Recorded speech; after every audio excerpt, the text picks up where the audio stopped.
Welcome, everyone. We are going to get started in just a couple of minutes. We are delighted to have you with us this morning.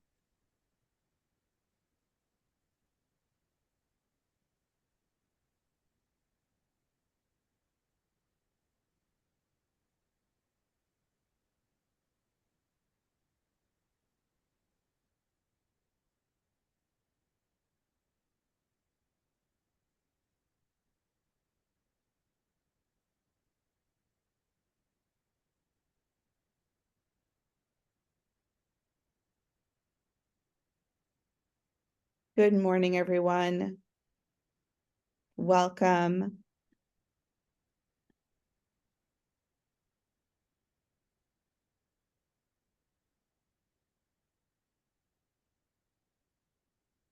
Welcome, welcome, welcome. We'll get started in just another minute. We'll let people keep making their way in.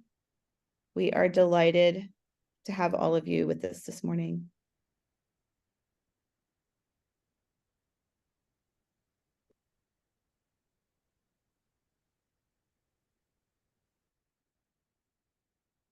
Welcome. Good morning. We would like to welcome you to our 5th CLA faculty, staff, and graduate student diversity, equity, and inclusion gathering.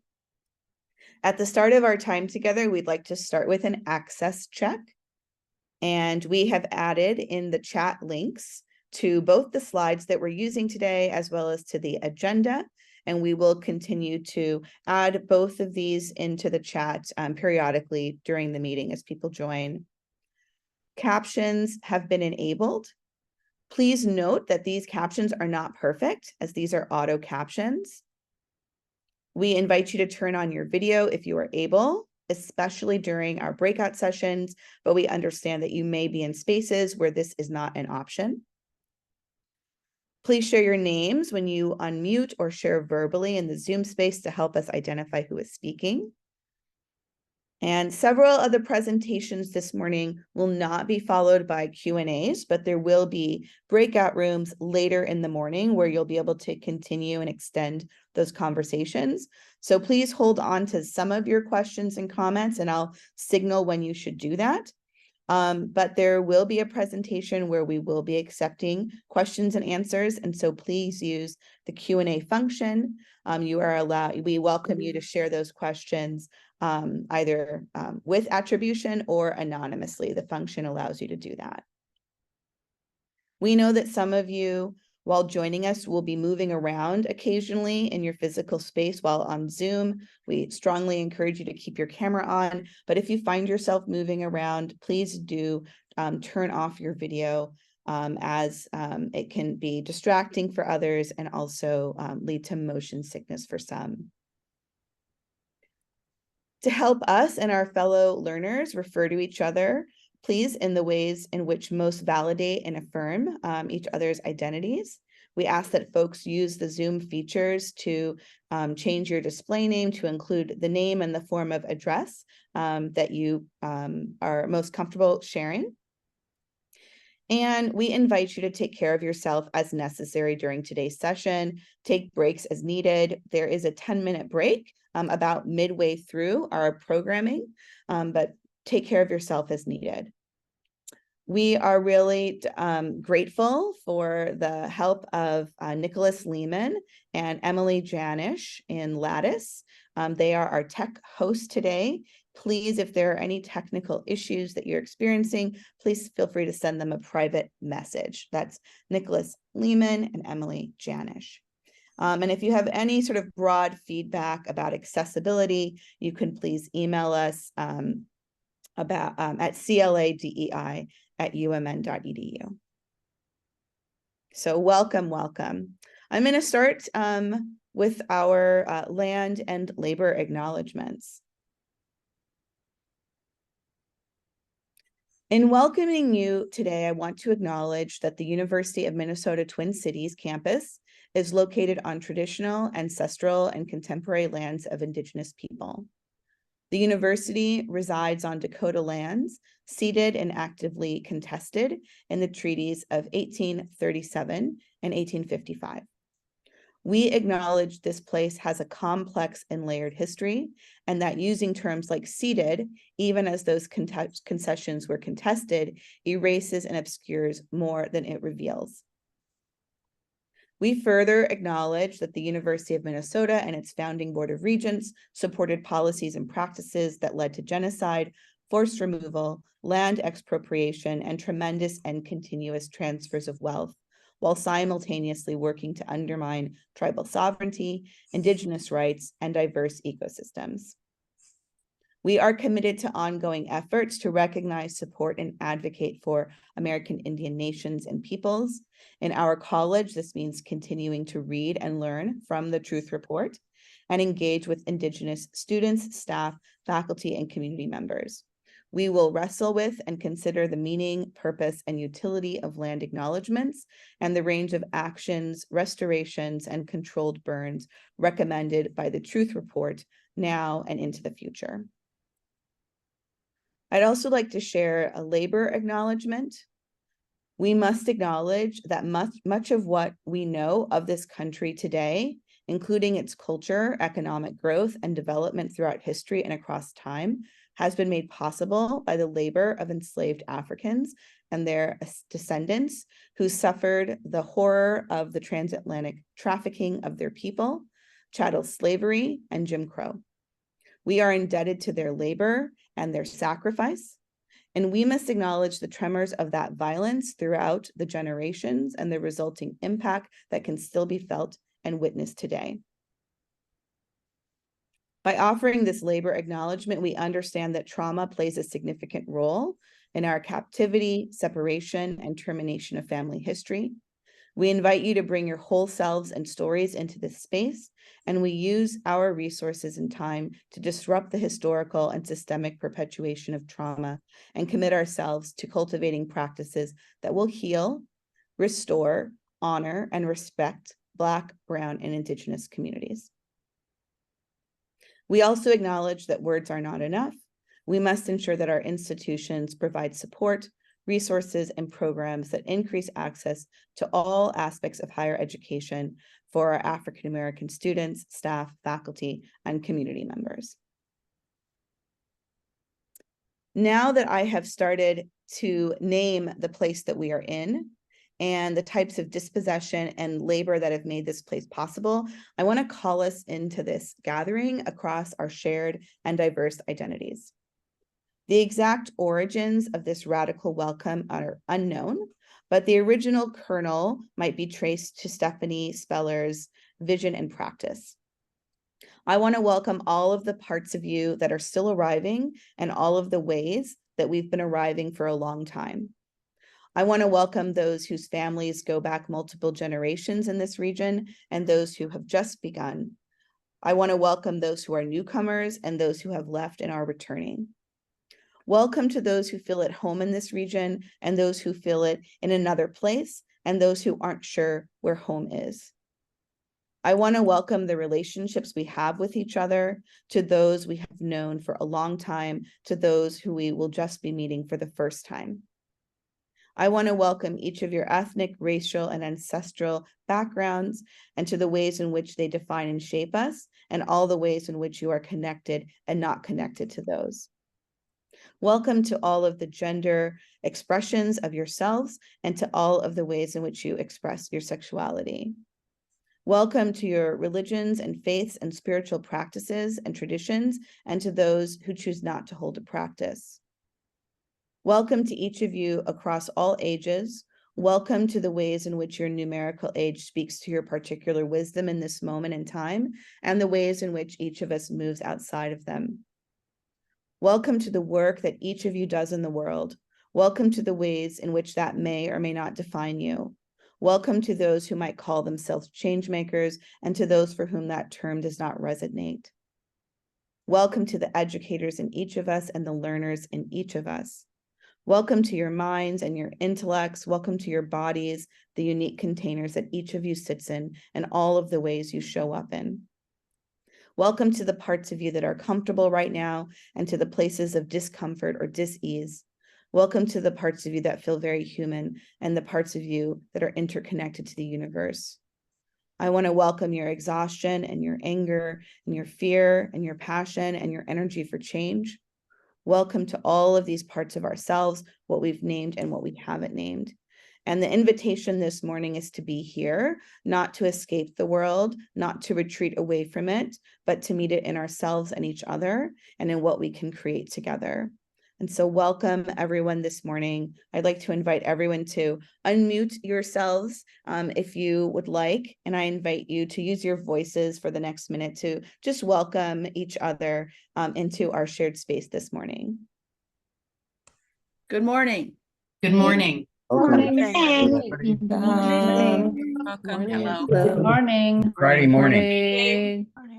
Good morning. Good morning. Morning. Yes. Hello. Hello, in Polish, good day is dzień dobry. So there's my contribution for today. Dobre Guten Tag in jutro. German. Welcome, everyone. Thank you for amplifying this welcome. It is wonderful to hear your voices. It's wonderful to see all of you this morning. And now I welcome you to mute your microphones. And if you don't have the agenda, we will keep putting it into the chat, but hopefully you have the agenda.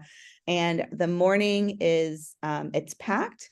I'm so delighted about the guests that will be presenting about their critical work in the college and across the university, work that they're continuing or have begun, and also the work that's going to be required of all of us to live into our boldest visions of a college that values and embodies respect, diversity, and social justice, as we are called to do in our collegiate mission. The first half of the morning is bursting with presentations, several of which you will be invited to continue in breakout room discussions at the end of the morning. The one presenter that will take questions in our all group today is Carrie Ryan Gallia, who I will say a little bit more about later. But right now, what I'd like to do is invite two faculty members, Carrie Mary Davalos and Bill Vistens. And they are going to start us off with a high-level summary of the work and recommendations of the CLA Task Force on Diversity, Equity, and Inclusion in 712 statements. Karen Mary was the co-chair of this committee. Bill was a critical faculty member on this committee. The committee had 8 faculty members and four staff that really supported the work of the committee. A lot of the work took place in the January to May of 2023. And so I'm really delighted to invite them up here. I will remind you that they will not take questions, but there will be a breakout room discussion dedicated to having a conversation about the task force report. Carrie, Mary, and Bill, thank you so much for joining us this morning. Thank you so much for your work and leadership in this space for the college. You're welcome, Melinda, and good morning to everyone. Please, next slide. So I want to begin by reinforcing the idea that the task force was a faculty-driven initiative that Dean Coleman supported through creation of that task force.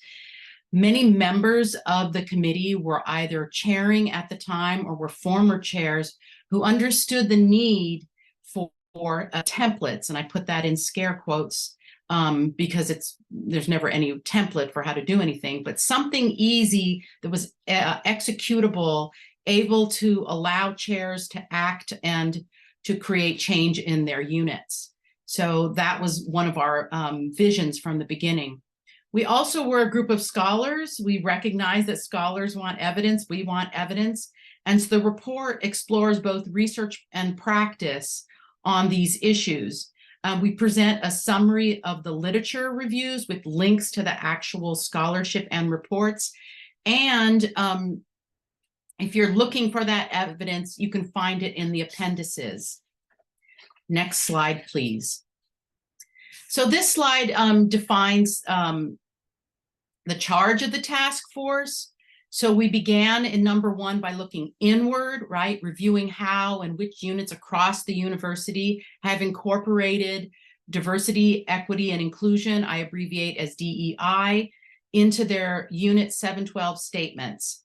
And then number 2, we began by looking outward, reviewing how peer liberal arts institutions have incorporated DEI into their tenure and promotion statements.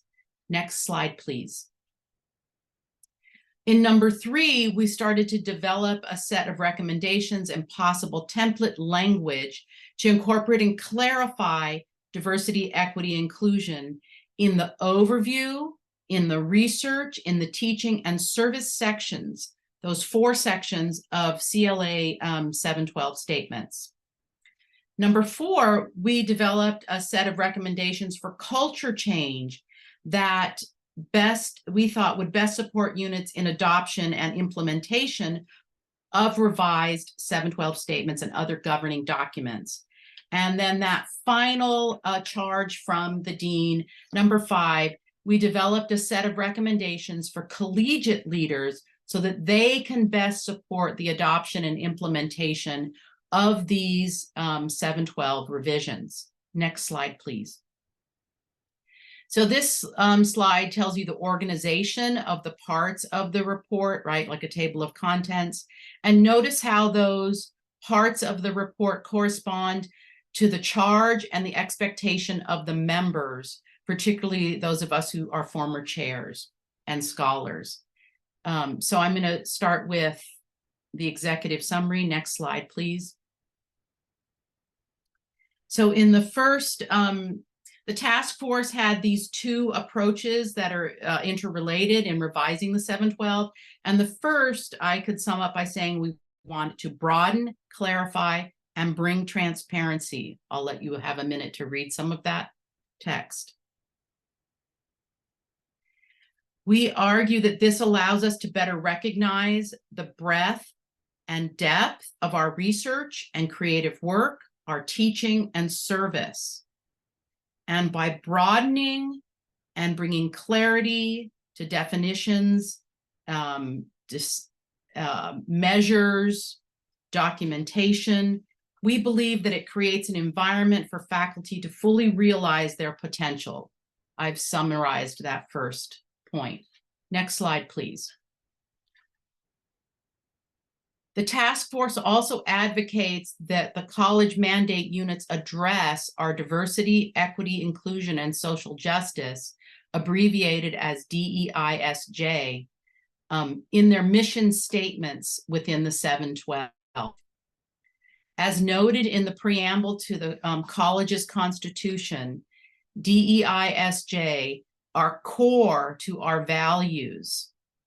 As described in the task force charge and background section of this report, the landscape of society and higher education has changed substantially such that we can no longer treat diversity, equity, inclusion, and social justice as an add-on, but rather must be recognized as core to our academic mission. Next slide, please. The next section of our report is the primary recommendations in terms of research, teaching, service, and the comprehensive ones. And I pass it on to my colleague, Bill, for the rest of the presentation. Bill. Thank you, Karen Mary. And good morning, everyone. So I'll go quickly through the primary recommendations, but I wanted to stress the report itself is quite robust and nuanced. And so whatever I say today shouldn't be considered an ersatz kind of stand-in for what's mentioned in the report. So I encourage everyone to go there if you haven't yet. The beginning of our conversations before we got to the recommendations, and I'll begin with research, is of course we hew to the tripartite division of research, teaching, and service because that's what's prescribed in the Board of Regents policy on tenure. That policy doesn't prescribe how those 3 things should be weighed as percentages in each unit. It delegates that authority to each unit itself, but it does say that research and teaching have to receive priority over service, or rather that a strong service record can't be a replacement or supplant a substandard research or teaching record. So this report, it does not contradict the Board of Regents policy. In fact, it stays as consistent as possible with it. So I want to make that clear first. And then secondly, these recommendations are a mix of recommendations to units themselves as they rethink their 712 statements, but also include recommendations to colleges and to deans. And so some of these things that I'll mention can be done at a unit level, but others have to be done within an assembly or within the dean's office, but can be advocated for by units and by faculty. So beginning first with research, the quick overview, really it divides into these four things, beginning first with a more expansive definition of research. I'm sorry, I have my notes over here, so I'm looking away. So some of the limitations that the committee saw, or I guess the task force saw when looking at research, was that standards for research excellence are often ill-defined, or they're defined tacitly and rely on metrics that offer, at times, unreliable standards or unreliable prescriptions for how to proceed or how to weigh things. So some departments have, for example, unwritten lists of like top 3 journals to be considered, or venues that count as quote unquote significant. In the social sciences, for example, some departments rely heavily on impact factors. Also, in other cases, journals published outside of North America and Europe, and especially published in foreign languages, might not be found in the most referred to or traditional scholarly indexes. It may not be regarded in the same way. So this ambiguity about standards, it obscures and it perpetuates at times systemic inequities. Also, adherence to traditional standards for rigorous scholarship has DEI-related opportunity costs.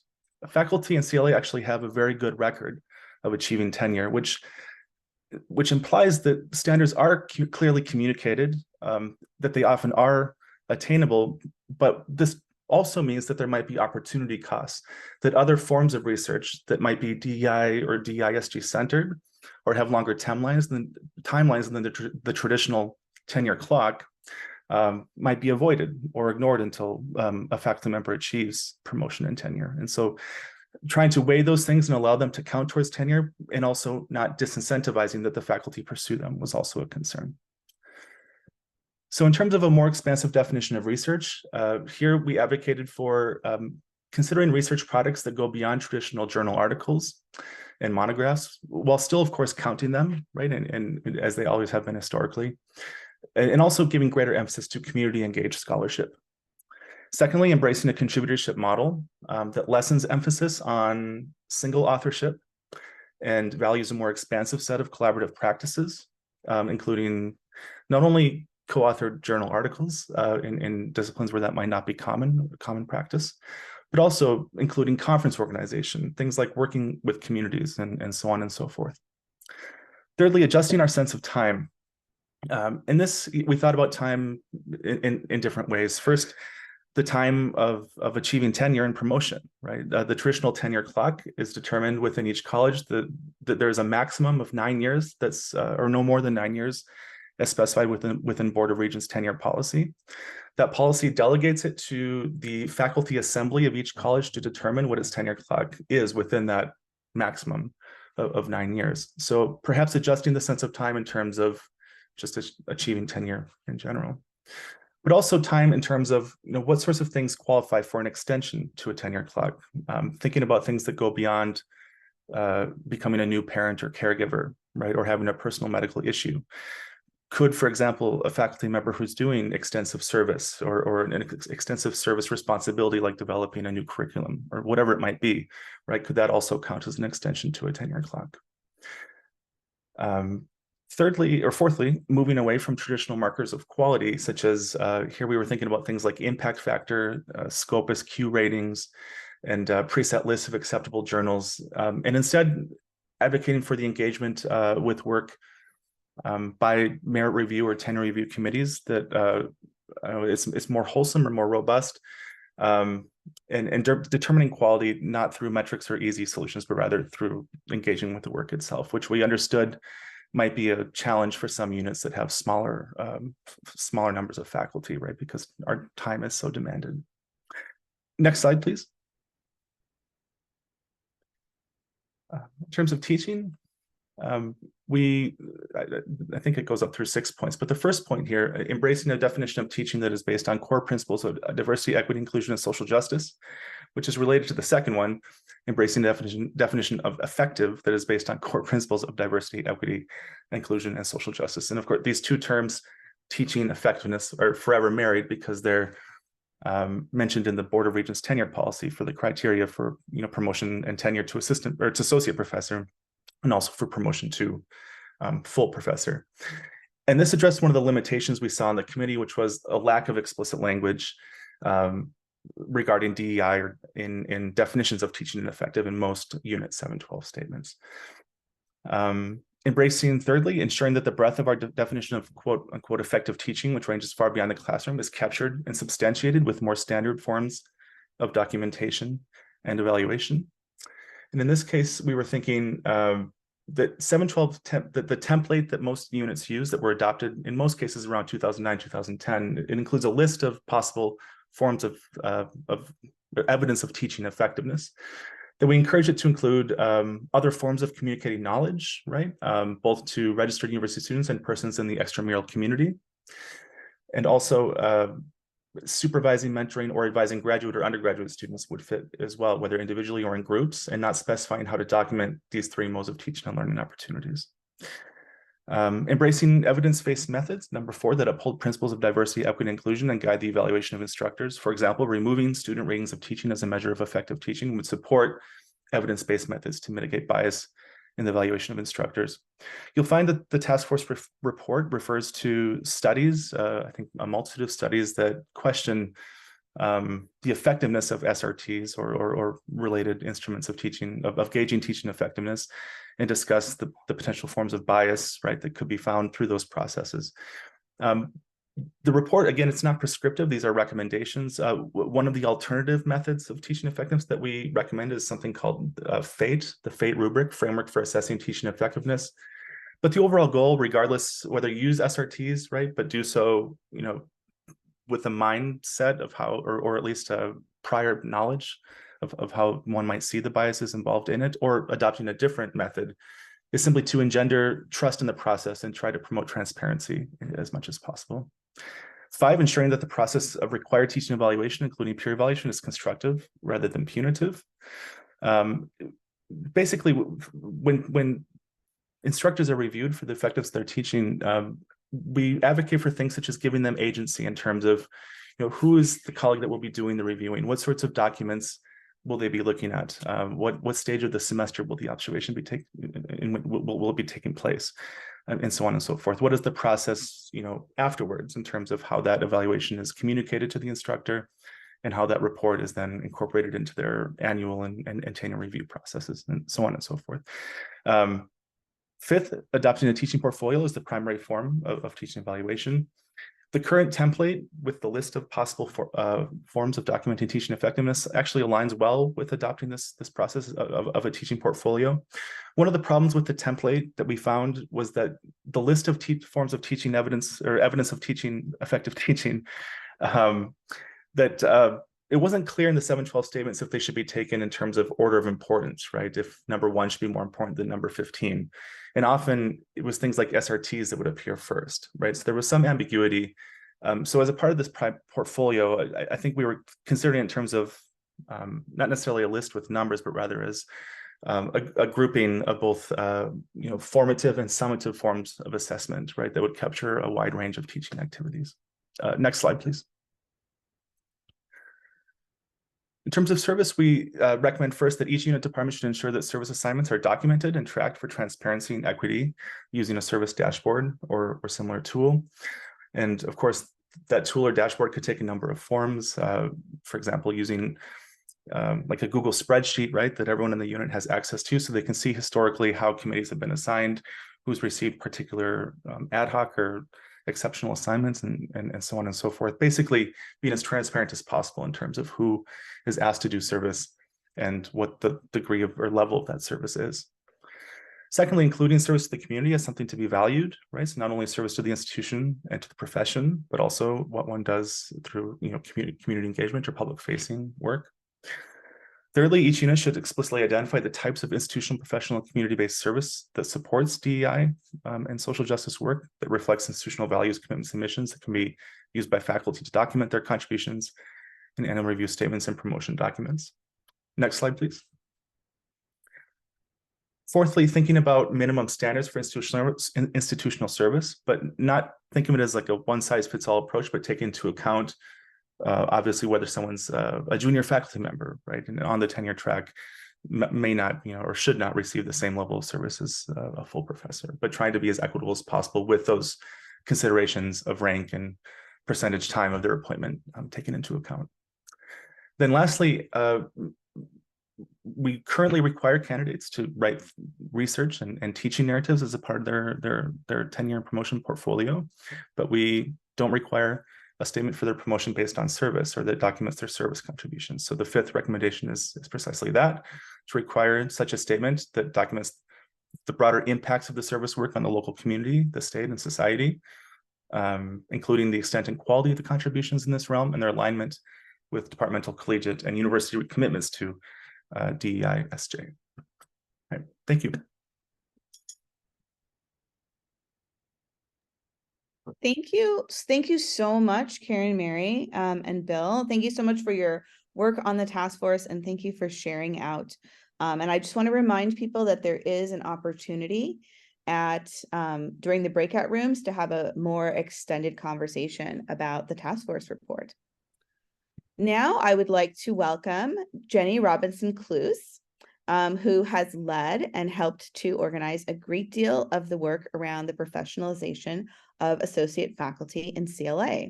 She also will not take questions, but there will be an opportunity to have a longer conversations about portions of this work in a breakout session later this morning. Thank you so much, Jenny, for your work, and thank you so much for your presentation this morning. Thank you, Melinda. Good morning, everyone. As Melinda said, I am Jenny Robinson-Cluse. I am the Senior Director of Operations for the college, working in the Office of the Dean. So I'd like to take a pretty short time here to share with you some updates about the professionalization initiative. I'm hoping that most of you have heard about this initiative. It's something that's been going on in the college for a few years now. The interest in professionalizing the instructional P&A staff position with the identity and responsibilities of the faculty role has been a long-standing interest in the college, and it's been frequently discussed among P&A staff, academic departments, and college leadership. Next slide, please. So, in 2021, a committee of P&A instructors wrote the CLA professionalization recommendations report, which included 9 short-term and 6 long-term recommendations to better identify, or to identify areas to better the employment conditions of instructional P&As in CLA and support equitable representation of the IPAs in CLA.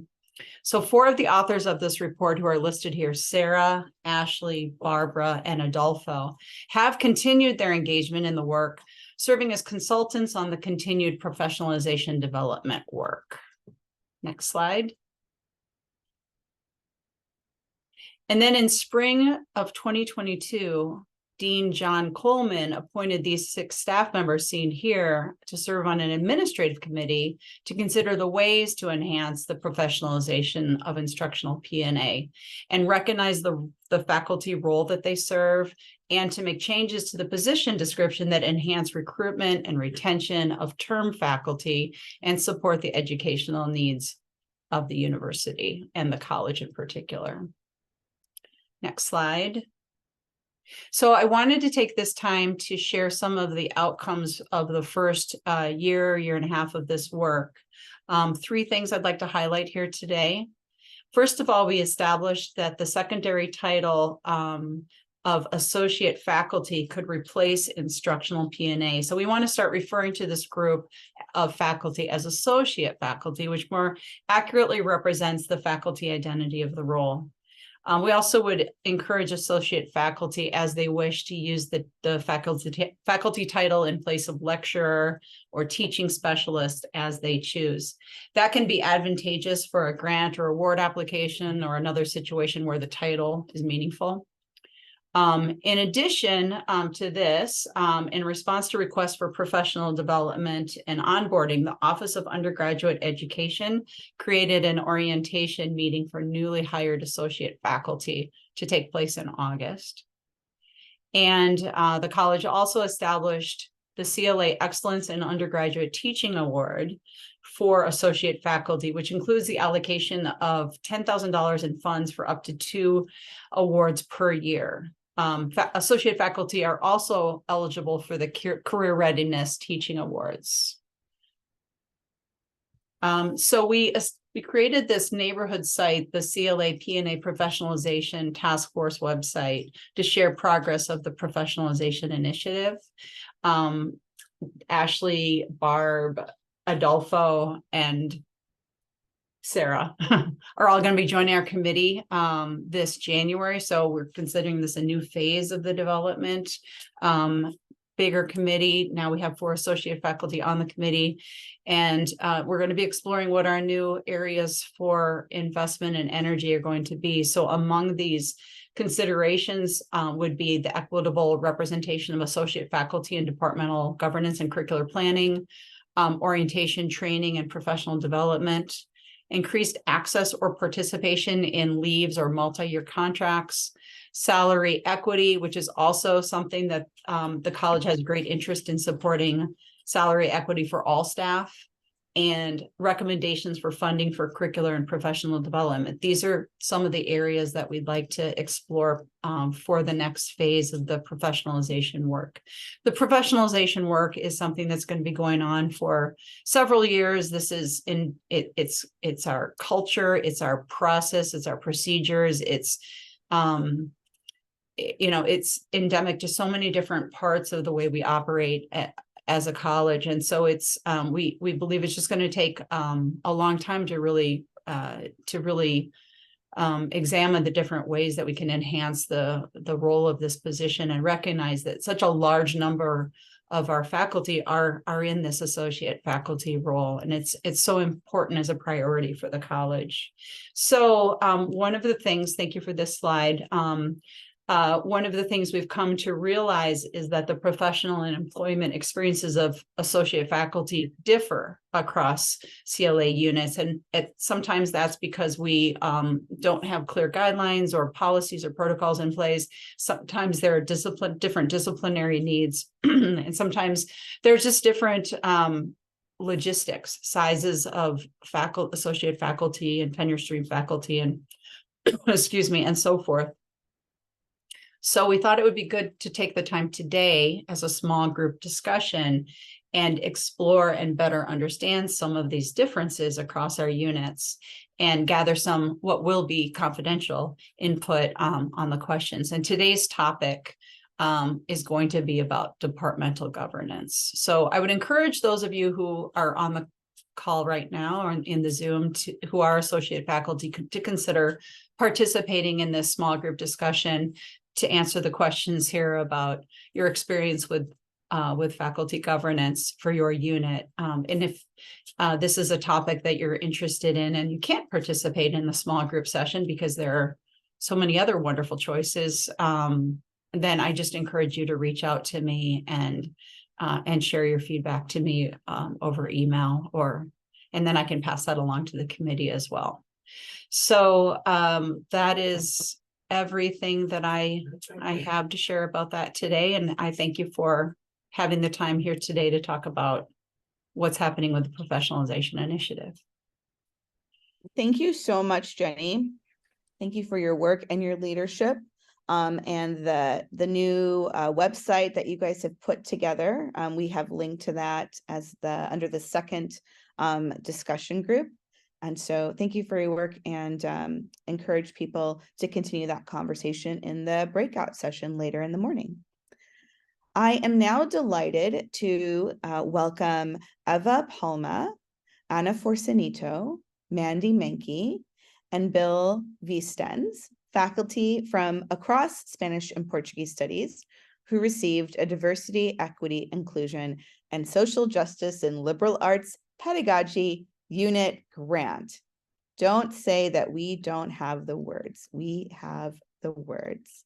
They also will not take questions today, but there will be a roundtable featuring the 4 units that won these awards last year.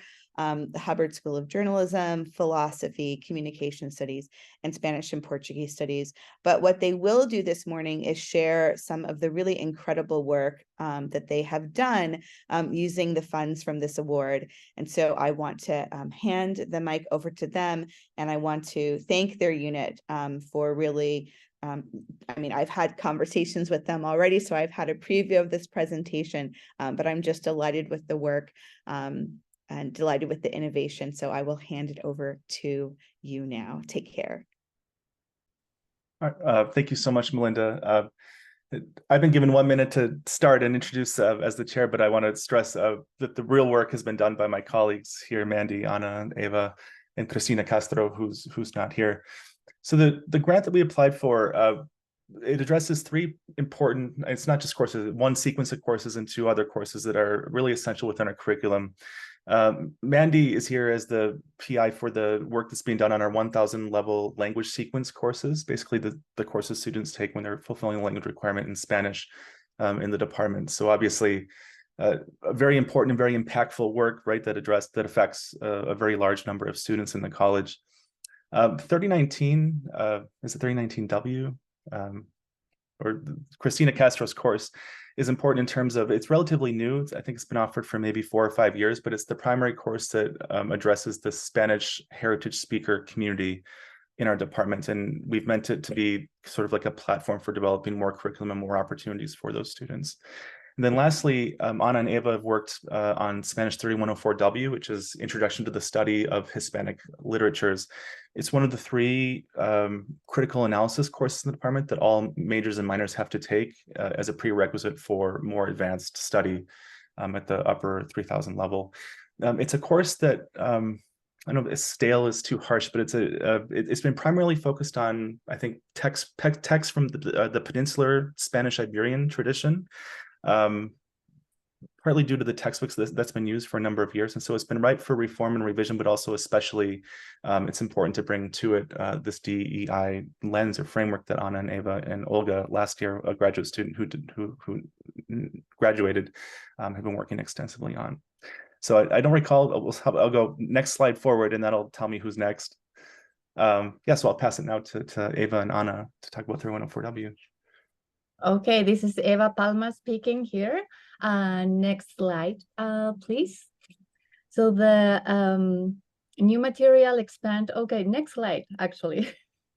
Yes, the new material expands the literary canon and invites perspectives that challenge conventional notions within the field by adding indigenous, Afro-descendant, and Asian Latin American writers and thinkers, and intersectional approaches to gender and feminism, transfeminisms. Next slide, please. In the feminist debate, the purpose is to gain an understanding of essays as interventions of current social political contexts that emphasize dissent and invite new dialogues from the perspective of indigenous communitarian feminisms, transfeminisms, anti-neoliberal feminisms, decolonial, anti-colonial, and anti-racist feminisms. Next slide, please. We also included indigenous poets so that students learn about the redefinition of indigenous identities, influenced not only by a connection to the land, but also by the migrations of those who relocated to the city. Next slide, please. There is a unit on an almost unknown area, which is Asian Latin American literature. Here, students will explore Japanese and Chinese immigration in Argentina and Peru, and the transgenerational transmission of memories through autofictional narratives and poetry. Next slide, please. With the work of this Afro-Ecuadorian author, Luz Argentina Chiriboga, the goal is to challenge traditional narratives of the nation and underscore transgenerational memories that unveil the often overlooked involvement of Afro-descendant women in the Latin American revolutions. And next slide, please. So we added also material on queer narratives to explore how issues of migration intersect with issues of gender and sex discrimination in the 20th and the 21st century. So that's our new material. Thank you. Okay. And I'll be standing in for Christina, who wasn't able to attend today. So yeah, her course, Spanish 319W, Composition and Communication for Spanish Heritage Speakers of the US. Next slide, please. So this is a course, as I said, it aims to help students who are heritage speakers who grew up speaking Spanish at home, and it helps them to hone their academic and reading skills, focusing on topics and structures related to the Latinx students in the US, such as identity, ethnicity, culture, indigenismo, environment, and amongst other things. In the course, they work on reading, writing, and grammar, spelling. And the class materials have been created largely by Christina on her own initiative, specifically for this course, considering two main aspects: the contents, the relevance of the content for Latinx students, and also accessibility. This course, pull my notes, we've used different workbooks as practice options during the last several semesters up until I think this year, but it was difficult for Christina to find a textbook that included the grammar and spelling elements needed for learning purposes. And also, as it says here, the prices were very high, ranging between $100 and $150. So next slide, please.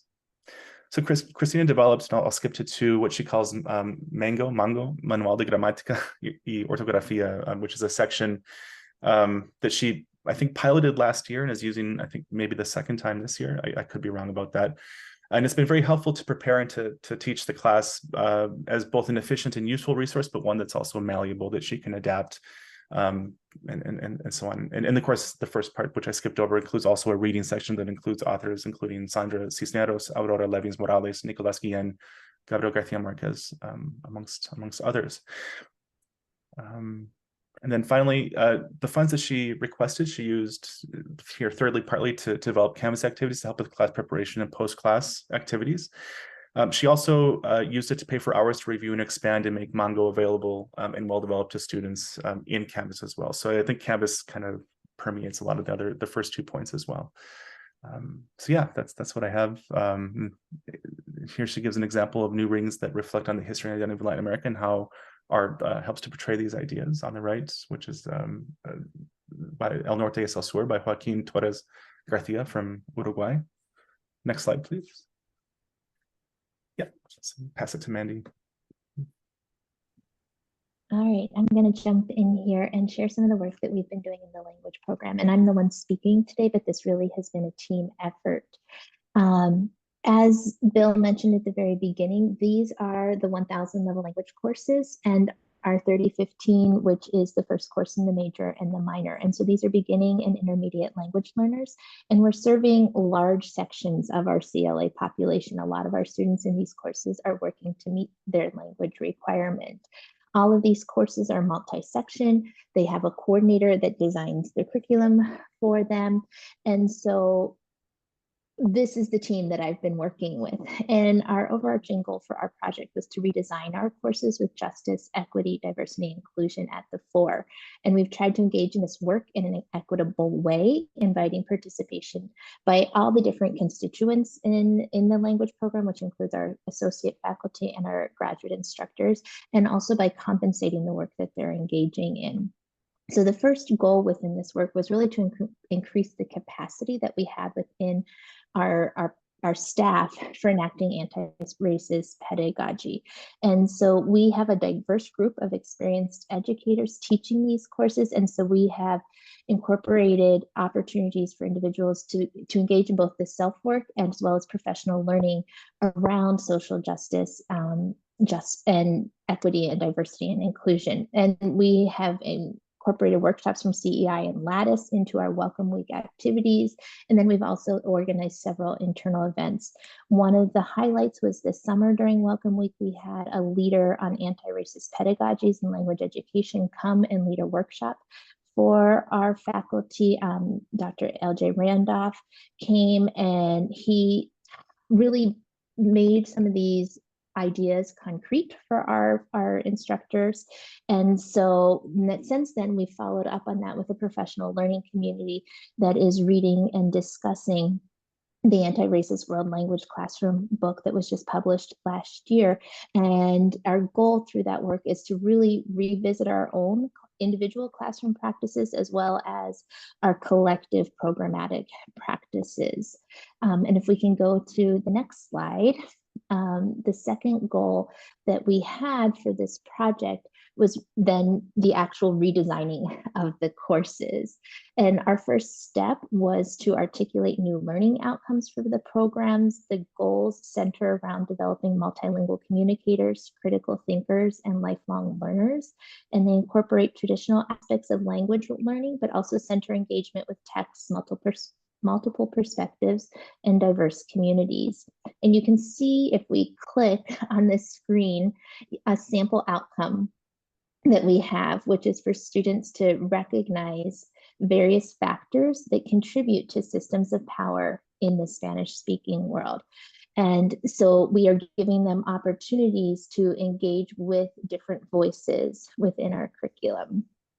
So as part of that, we have been considering the materials that we're using and working to select new ones. We had a team of individuals review materials based on a rubric that I developed that drew on published work. It was pretty extensive. I think it was 8 pages long, but again, it maintained a focus on integrating language learning with critical thinking and intercultural development while centering issues of accessibility, justice, diversity, and equity. One criteria, and I think if we click, we'll be able to see it. Yep. One of the criteria that we had was that we looked at how it introduced inclusive language, but also how it represented diverse peoples within the materials, not just that they were present, but that they were speaking for themselves, that they had agency and they had voice and highlighting their contributions and perspectives. And then finally, we're considering our practices and perspectives through the learning that we're doing, but also through student focus groups that will happen in February. We're very much still in this process of developing this curriculum, and our goal is to roll it out in the fall. And so with that, I will conclude.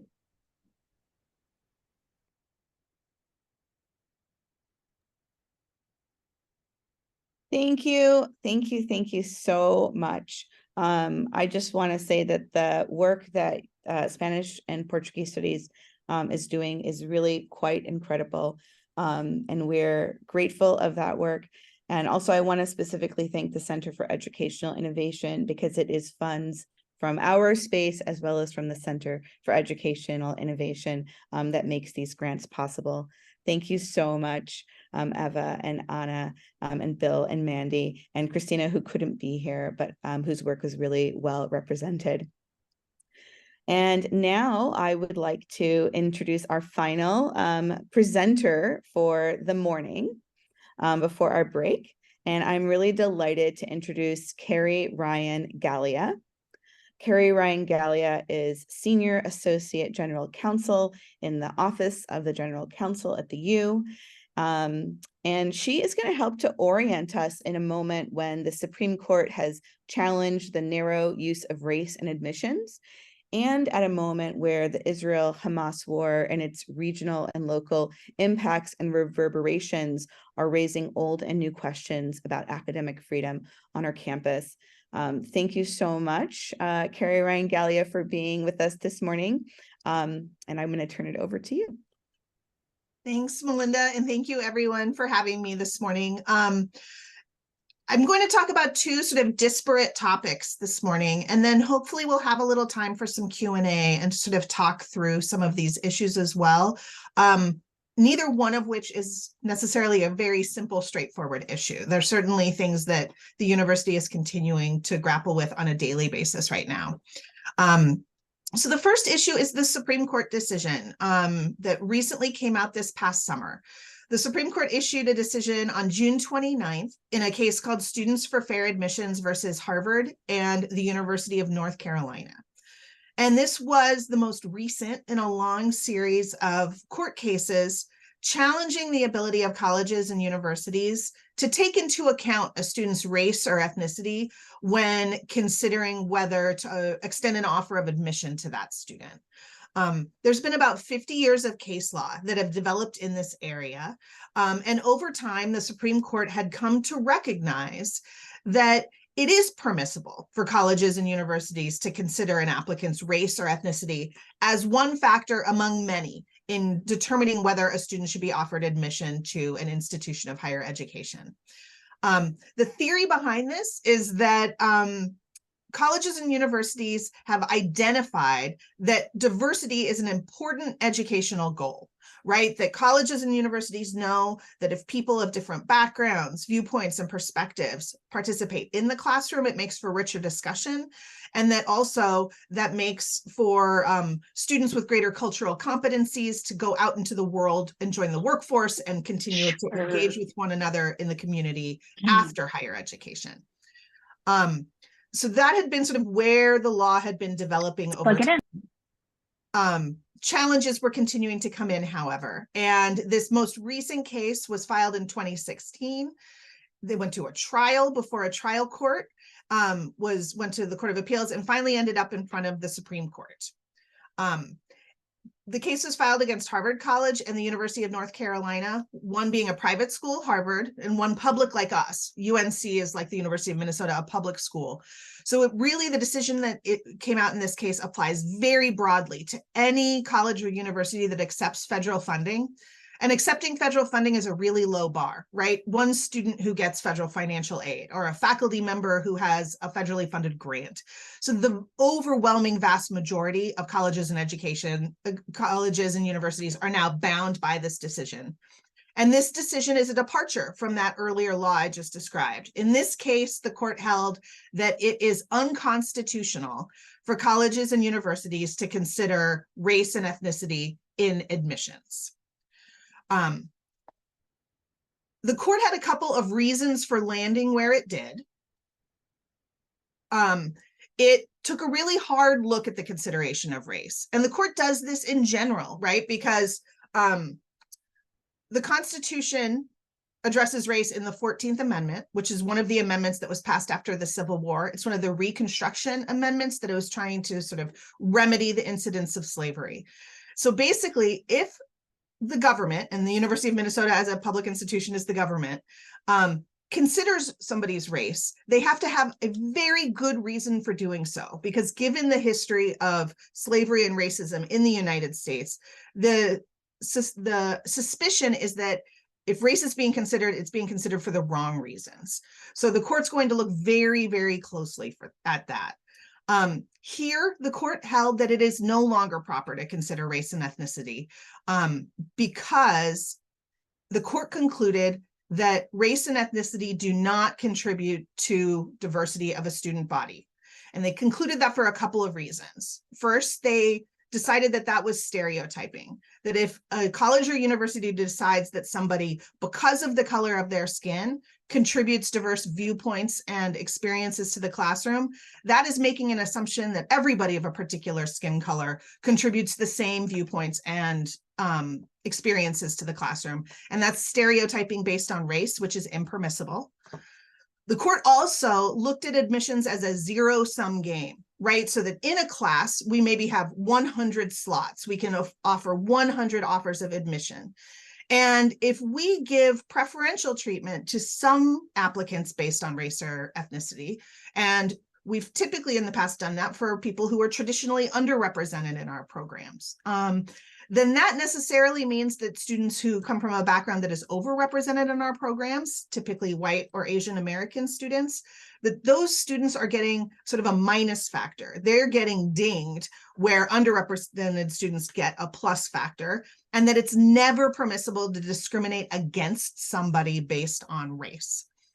And then finally, the court was really concerned because neither Harvard nor the University of North Carolina could explain when they would achieve diversity. What would it mean to get there, to achieve diversity, so that the court would no longer have to measure whether it had gotten there. And the universities couldn't articulate a point in time when they would no longer have to consider race in the complex calculus of achieving diversity in student bodies. The court also went on to hold that it's not permissible to consider race as a remedy to systemic racism, right? That was an argument that the universities brought forth, was that, you know, we're living in a society that's built on racist structures. And the only way we can begin to dismantle those structures is to take into account the race of the different students that we're considering for admission. The court held that that's impermissible because it punishes students based on their race who had nothing to do with putting those structures in place. So a lot of different rationales were put forth to support the consideration of race in admissions, and one by one, the court really sort of rejected those bases. The final thing the court left us with was a statement at the end of the decision that says nothing in this opinion should be construed as prohibiting universities from considering an applicant's discussion of how race has affected his or her life, be it through discrimination, inspiration, or otherwise. So when colleges and universities are looking at this language, they're reading it as an invitation to have a diversity statement or an essay question, some sort of prompt on the application to elicit information about a student's lived experience of race. The court's very clear, though, that that essay question can't function to elicit information based on race, but instead it's a function of learning about those students' life experiences. So for example, if I share that I was the president of the Black Student Union in high school, you would be interested in me not because of my race, but because of the leadership skills I've demonstrated. Or if I share with you my lived experience of discrimination and overcoming those obstacles, a program would be interested in me not because of my race or ethnicity, but because I've demonstrated grit and tenacity, and that those are important characteristics in our programs. So in the wake of this, we've made several decisions at the University of Minnesota system-wide that apply across all 5 of our campuses, that apply to undergraduate admissions, graduate admissions, and professional programs as well. The one sort of thing we did almost right away, because this decision, like I said, it came down on June 29th, and we were in the middle of making admissions decisions that very day, right? So on the Twin Cities campus, for example, we had transfer student applications. Decisions were going out that day, decisions that may have considered race as one of many factors in making a decision that morning, but that by 10 o'clock that day when the decision came out, that consideration was no longer constitutional. So we had to take some sort of quick steps to adjust our practices in light of the new law. And one thing we did was make a decision to hide the demographic checkbox from reviewers. So in other words, when you apply to the University of Minnesota, at the beginning of your application, a student is given an opportunity. It's an optional question, but they can self-disclose their race or ethnicity. We still ask that question, and it's super important that we do. We have federal reporting requirements. We want to know the race and ethnicity of students applying to our programs. So we still ask that question, but we no longer share that information with anybody who has any decision-making capacity in an admissions process. The one exception is that we can still share a student's tribal affiliation. So if a student identifies as Native American or American Indian, a pop-up box appears and allows them to list their tribal affiliation. If a student discloses a tribal affiliation, that information can still be shared with decision makers, because courts treat tribal affiliation differently. They don't treat that as race or ethnicity. They treat that as membership of a separate sovereign nation that lives within the United States. And out of recognition for the long, deep history of the United States and the tribes, we can still consider Native American and tribal membership as a permissible factor among many in admissions decision-making. Of course, application decision makers are going to learn students' race in all sorts of other ways, right? A student may self-disclose their race or ethnicity in an essay question, in a diversity statement, in their resume. They may have activities that would imply that they might have a certain identification. Some programs get photographs of students, do interviews or auditions, and so the student will present to them and somebody may perceive what they think is somebody's race.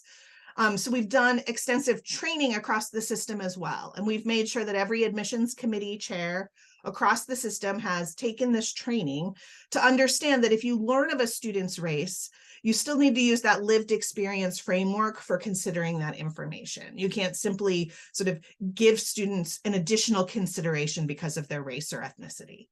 And so that information about race or ethnicity from the checkbox and then things people otherwise may learn is masked from decision makers from the moment the student submits the application to the moment the decision is made. And then subsequently, we can consider the information in other ways. These are the only factors that have been masked from decision makers: gender, sex, first generation status, socioeconomic status, geography, international status, languages spoken. All other information is still available to admissions decision makers. It's just that one checkbox that's being held back. And we've since gotten guidance from the Department of Ed and the Department of Justice in the wake of the decision, really urging colleges and universities to use every tool available to them to continue to pursue goals of diversity, equity, and inclusion in higher education. So it's clear that we can do really targeted pre and post admission recruitment, right? So we can try to increase the diversity of our application pool by reaching out to certain high schools, certain undergrad programs to really try to get as diverse a pool in the door. And then we can really sort of, once we've made those decisions, we can really reach out to students and share with them the kind of resources and other support systems they will have that what would make them feel really welcome in our programs and on campus. So we've seen a real uptick in programs really committing to including diversity statements in their application. Undergraduate admissions on Twin Cities for years had a short answer, 150-word prompt to talk about how a student will contribute to diversity at the U. That now is a required question for this new cycle. So the thinking behind that being to signal to students that we really still care deeply about diversity, and also that we want students to think about it, right? We want them to answer that question, and we want to give them a space to answer that question as well. And we're still permitted to have identity-based support groups, support programming on our campuses, as long as those are open to all students, regardless of race or ethnicity. And we're also still allowed to have pipeline programs and other supports that sort of help bring students into the University of Minnesota. And then the final thing we're doing in the wake of this decision is really looking at scholarships. In the past, when challenges have come to scholarships and funding, courts look to the admissions decisions to decide what kind of considerations of diversity factors are permissible for scholarships. So the university is really doing a sort of system-wide audit of its scholarships and developing guidance going forward so that we can continue to be as robust and effective as possible in scholarshiping while staying on the right side of this new stricture in the law that we have from the Supreme Court. So that's really the update. We're right now at an inflection point in this work. I think we've been training a lot of people, but a lot of programs had December 1 deadlines, December 15 deadlines. People are now shifting to the actual work of review.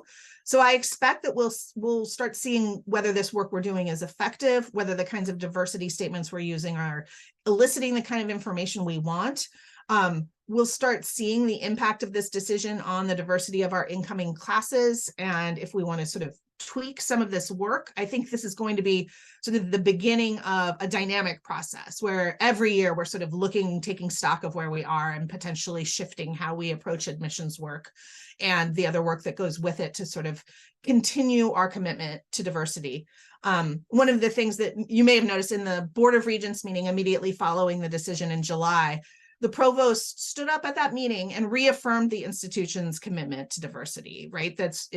One of the goals in the strategic plan is expressly to increase diversity in the undergraduate student body.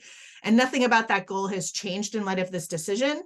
I think it's much more that a particular tool that was available to us is no longer available to us. And we just have to think about this work in a more sort of open, creative way going forward. So I will shift now to talk a little bit about academic freedom. I think it makes sense to sort of do the full presentation at the beginning because I worry that if we start doing questions now, we might never get to academic freedom. So I'll share a little bit about that right now. And as Melinda said in the introduction, right, we're getting a lot of questions on campus about free speech and hate speech and a lot of speech has emerged on our campus related to the war between Israel and Hamas. And then the other thing that we always see a real uptick in free speech issues on campus are when we're going into a presidential election year. And so next year is a presidential election year. We're not really seeing speech related to that yet, because I think given that we have an incumbent president, the campaigning is still like ramping up, but we have every anticipation that we will have free speech issues on campus in the next year related to the presidential election. So I wanted to talk a little bit about the concept of academic freedom and free speech on our campus. So the First Amendment, of course, protects our individual right to express ourselves. And it expressly says that the government can't silence us. The government can't censor our speech. That's what free speech means. I have the right to express myself, with limitations. So over time, there have been limitations on what is permissible free speech.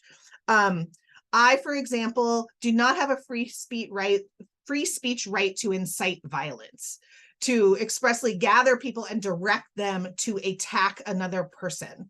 I don't have, you may have heard the idea of screaming fire in a crowded theater. I don't have a free speech right to do that when in fact there isn't a fire, right? So I don't have a free speech right to create panic. I don't have a free speech right to directly threaten somebody with physical harm. I don't have a free speech right to engage in discriminatory harassment, right? And then finally, I don't have a free speech right to defame other people, to share expressly provable falsehoods about somebody that impugns their reputation in the community. One of the most common questions I get is about hate speech and whether hate speech is protected by the First Amendment, and it in fact is. We do not have a free speech right to be free of being confronted by hate speech, but where hate speech tips over into discriminatory harassment or incitement, it no longer has those protections. But words that are not directly expressed towards somebody, that do not call for immediate action or immediate threats, are typically considered hate speech, which may be inconsistent with our values, and we can denounce that speech, but it is not, we can't silence that speech because of the First Amendment. So through the First Amendment, the concept of academic freedom has emerged. At the university, it's embodied in both the First Amendment, which I discussed a little bit, and then also in Board of Regents policy. And if you look up the Board of Regents policy on academic freedom, it's actually called Academic Freedom and Responsibility. So it awards faculty and people with faculty-like appointments academic freedom, but then it also imposes on people in those roles academic responsibility. And so academic freedom really emerged in the late 19th century when faculty, and these were particularly economists at the time, were sort of doing sort of hard thinking on new economic principles and ideas that the trustees of the universities where they were working at didn't agree with, and were threatening to sort of fire faculty for doing groundbreaking work. So this doctrine came up of academic freedom, which really, we see that embodied in tenure, right? This is one of the reasons why we have the idea of tenure, that after you've sort of demonstrated sufficient research, teaching, and service, the university confers tenure on certain faculty members, and that then shields them from any sort of retaliation by the institution if people don't agree with their ideas or the work that they're doing. There's three basic components in academic freedom. One is the freedom of inquiry and research, right? So as an individual scholar, faculty have the right to research what they want to research, to do the research they want to do without restriction by the university on them. There's freedom of teaching within the college or university. So this typically means that a faculty member has the right to teach a class the way they want to teach it, choose the books they want to teach, discuss the topics in the classroom that they want to talk about. There are limits on that, right? There is not academic freedom to engage in speech in the classroom that goes outside of the topic that is the class, that is encompassed by the specific course. But at the same time, there are examples of where academic freedom has protected offensive or profane speech in the classroom that is germane to the topic being studied. So that's typically the way that's measured, is is it related to the topic of the class at issue, then it's typically going to be protected. If it's on a topic wholly unrelated to what's being discussed in the room, that academic freedom framework doesn't actually apply in that setting. And then there's the freedom of extramural utterance and action. And that's it's a sort of archaic way of saying that you have the right to say what you want in your capacity as a private citizen. And if you look at the board policy, which I don't expect you all will, I, of course, am always looking at policy, but when you look at the academic freedom part of the policy, it makes clear that with academic freedom comes the responsibility to make it clear when one is speaking on matters of public interest that one is not speaking for the institution, right? So we at the university, faculty have the right to share an opinion on a matter of public interest. But if they're going to share that opinion, they need to do it in their capacity as an individual citizen, not as an employee of the university, right? So you see this on Twitter a lot, that people in their Twitter bio will say, all views expressed here are my own, or people will have it in their email signature, all views are my own, right? It's a way of sort of making an affirmative statement, distinguishing yourself from your role at the institution, so that it's clear that when I'm sharing what my opinion is on the issues of the day, whether it's the presidential election, the conflict in the Middle East, recent Supreme Court decisions, there are times, example for me, right? I just had to talk to you in my official capacity about that Supreme Court decision. I did not share my individual opinion. And if I were to do that, I would have to do that in my capacity as an individual person, not as an employee of the university. So this idea of academic freedom has been recognized by the Supreme Court. It came up a lot sort of during the 1950s when there were calls to terminate people for affiliation with the Communist Party. And the Supreme Court's been very clear, you can't do that, you can't sort of terminate or retaliate against somebody for engaging in First Amendment protected speech or for sort of having an affiliation with a particular political party. And then there's ultimately academic freedom also includes academic freedom for the university itself, right? The university makes decisions about how to run itself, about who should get tenure, who should be promoted, about what the curriculum should be. And when those kinds of decisions are challenged in court, the university gets a lot of deference and recognition that the university really knows what to teach and how to run itself. And courts are not going to invade unless the university steps over into those areas of discriminatory harassment, the kinds of things I talked about at the very outset. And it's just, I think, ultimately always important to remember that even academic freedom, like free speech under the First Amendment, has those bounds, right? It is constrained. You don't have academic freedom to sort of incite violence, to threaten people, to engage in discriminatory harassment. Those are all bounds we see. So those are sort of the prepared comments I had for everybody. I don't know if anybody has any questions or we'd like to talk dig a little more into either of these topics.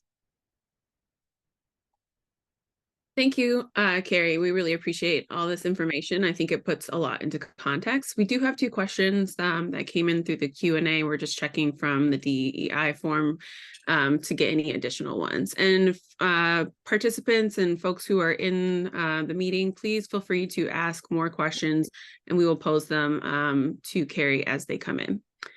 So the first question came in from Natan Paradis, stating, in the gathering of demographic data, ethnicity disclosure is a very narrowly defined within federally allowable parameters, correct?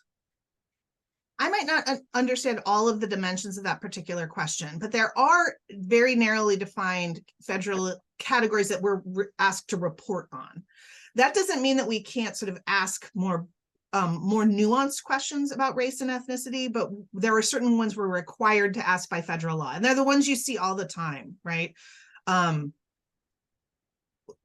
There's a question about, are you white? Are you Black? I'm not going to remember them all. We often in some of our forms ask more nuanced questions because we have particular communities that we like to, that we serve just because of the demographics of our area, right? We have a large Hmong population, we have a large Somali population. So we sometimes have programs that want to solicit that information. It's okay to gather that information. You can't use it in admissions decision-making, and there's no federal reporting requirement for it.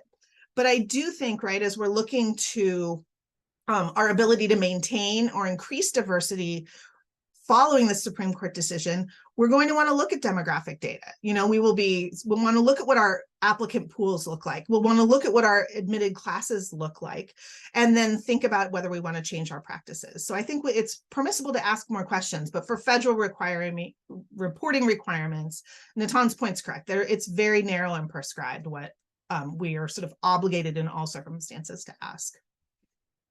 Great, thank you for that.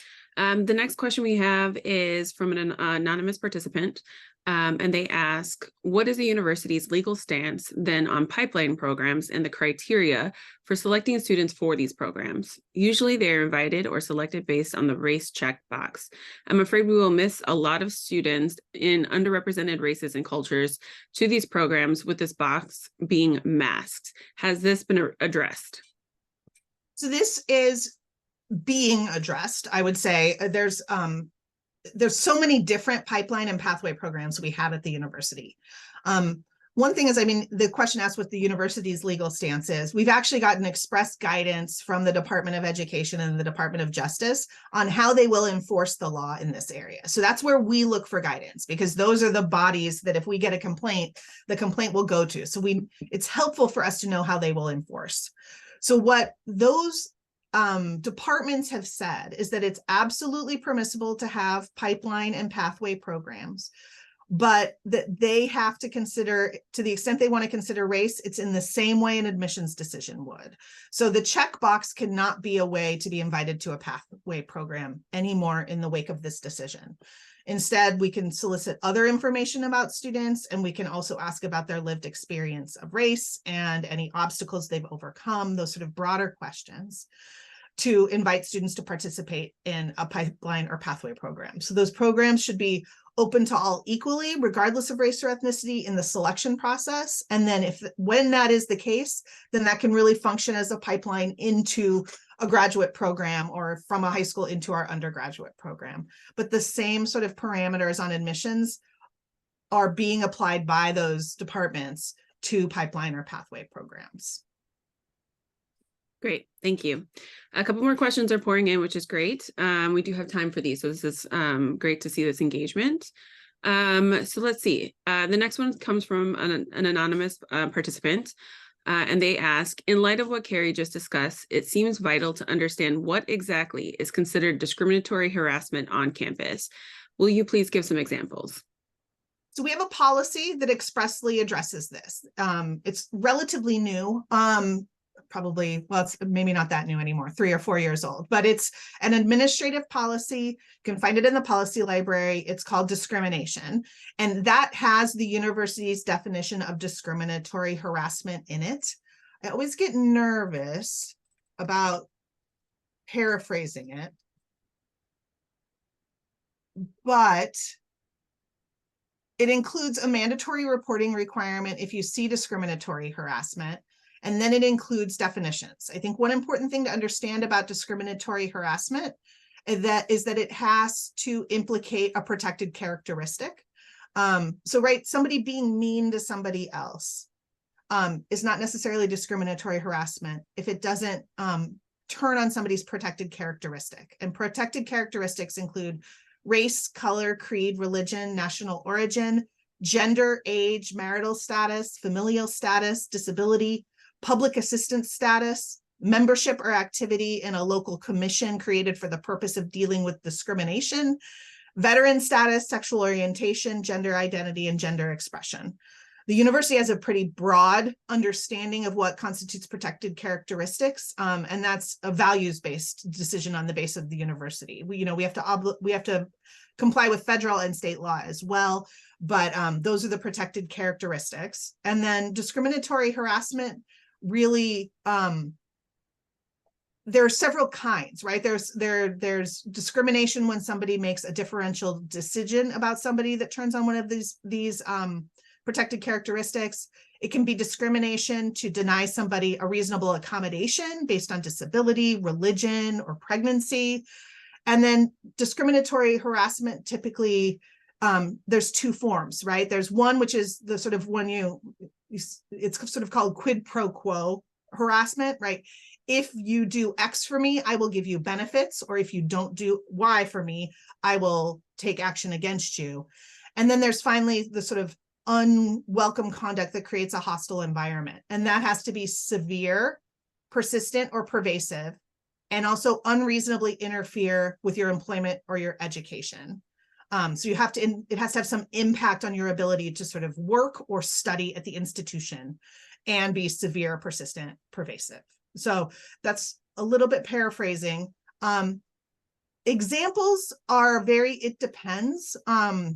But discriminatory harassment typically isn't a one-time stray comment that you perceive, unless it's really, really, really egregious, right? It has to be severe, persistent, pervasive. So the typical model is something that's repeated over time. Typically, to be discriminatory harassment, it has to be directed at a person, right? Like directed at me. I have to be discriminated against individually to experience discriminatory harassment. It has to affect my individual ability to pursue my education or my employment at the university.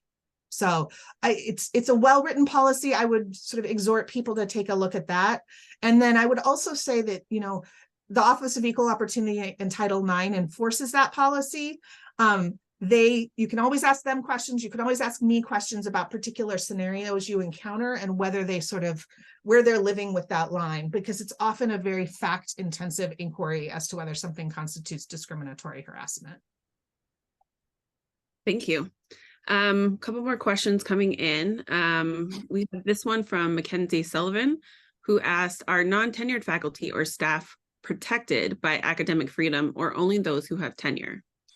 So academic freedom, the academic freedom concept applies to faculty or those with faculty-like appointments. So staff like me, I don't have academic freedom. I'm a lawyer for the university, but I teach at the law school. So when I'm teaching my class, I have academic freedom to teach my class on judicial writing the way I choose to teach it.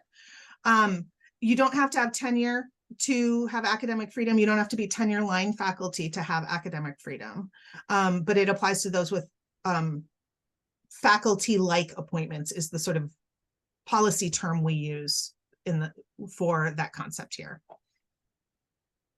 Great, thank you. Another question, this is from an anonymous participant, and we are at 10:27, so we'll see where we are at the end of this one. We do appreciate the questions that are coming in, but want to also be mindful of time. So the question comes in and it says, where is the line between private citizen and faculty drawn? Are statements from departments in support of Palestine then not legal? How does one adhere to one's intellectual and ethical responsibility to social justice as an educator faculty without being accused of violating academic freedom? They continue and ask, is doxing a violation of academic freedom if the person doxing is faculty recording students and faculty? In light of the shooting of Palestine students in Vermont, sorry, does recording protesters constitute incitement to violence? Okay, I do want to say there's a lot in that question, but thank you. I'm going to put it in the chat too, just in case you need to reference back to it. That's helpful, thank you. So the private citizen issue comes in when somebody is commenting on matters of public concern, right? So if you, and we want that, we want our the sort of great intellectual minds that are gathered at the university to sort of comment on the ideas of the day. But when you're doing that, you need to make clear that you're making that statement in your role as a private citizen. That's what the policy says. So if you're talking about something that's related to your field of study, that's your academic freedom to inquire and research and teach the way you want to teach. That's a different kind of academic freedom. But when you want to talk on things that are in the popular consciousness, that are current events, that's where you need to make clear that you're speaking as a private citizen. In terms of doxing, I think that's a harder question for me to answer. I am unaware of any case law that says recording protesters constitutes an incitement to violence. That's a real sort of shifting area in the law, like how far does somebody have a right to record things that happen in public, particularly if someone's specifically directed not to record. So that's sort of a moving area in the law. And then, there's this point here, are statements from departments in support of Palestine then not legal? I will say that departments, units at the university do not have academic freedom. Academic freedom is an individual First Amendment right that I have if to the extent I did have academic freedom, I would have that in my capacity as me. Departments as entities do not have that same academic freedom. The example I sometimes give is that we get sued frequently at the University of Minnesota for all sorts of things. And we'll sometimes get lawsuits against the College of Liberal Arts or the medical school. You can't actually sue CLA or the medical school because those aren't distinct entities from the university. For the purposes of the law, they are one and the same with the university. So departments are not distinct from the university and don't have that same right of academic freedom that individuals do. Thank you. And just for everybody else to know who is participating in this segment, we can forward the unanswered questions if people share their name for a later time of being answered. And we'll wrap up with this last question, just given the time, and we want to make sure that we allow for a break. Again, this comes from Natan. And he asked, how do we manage severe, persistent, and pervasive when it's an accumulation of one-offs in various classrooms, for example?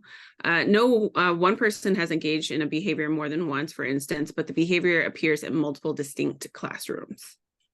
This is where I think that resources like the Bias Response and Referral Network are vitally important to the university, and that people should keep things like the BRIN in mind, right?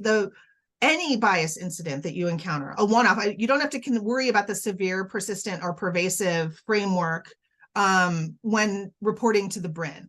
People should report to the BRIN. That's a body that exists to sort of track trends across the institution. Sometimes reports come into that body that are on their face discriminatory harassment, right? And those are sort of easy to refer to the Equal Opportunity and Title IX office. But then at the same time, looking at trends over time, a repeated kind of comment in a particular college, the only way we can kind of track those things is if people report them. So you can always report directly to Equal Opportunity and Title IX, and they will engage with people to sort of let you know where that falls and whether it's something they can investigate. But the Bias Response and Referral Network, and you can report anonymously to them through YouReport. You can report directly to them through endbias@umn.edu. They also have their own report form.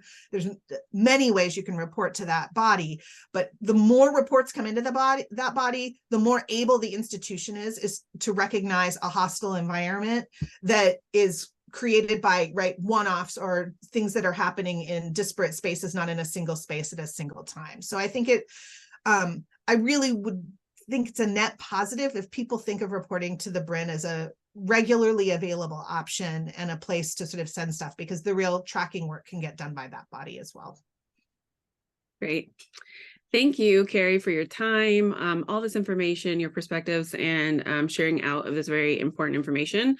I think we're all pretty impacted by the SCOTUS decision. And so presenting on this, sharing this information, giving us clarifying points has been really helpful. So we just want to extend a big thank you to your time this morning and sharing with CLA and for our gathering. So I think we're all set for your part. And again, have a great weekend. We wish you a great winter break as well. But thank you, Carrie.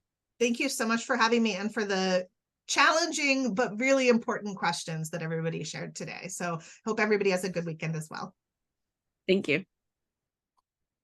All right, everyone, we will be going on break, but right before we do that, I'm going to share a document that goes over our grounding assumptions. And these grounding assumptions are going to be helpful for our second portion of our meeting, where we have breakout rooms. In addition to that, we will have a session that will engage with the challenging conversations around race, that we can have courageous conversations about race. So I'm going to share that in the chat, and it's view only. If you have questions, we'll go over that briefly when we come back from break. But if you want to review that prior to this break or during the break, feel free to do that. But I'll link it in the chat.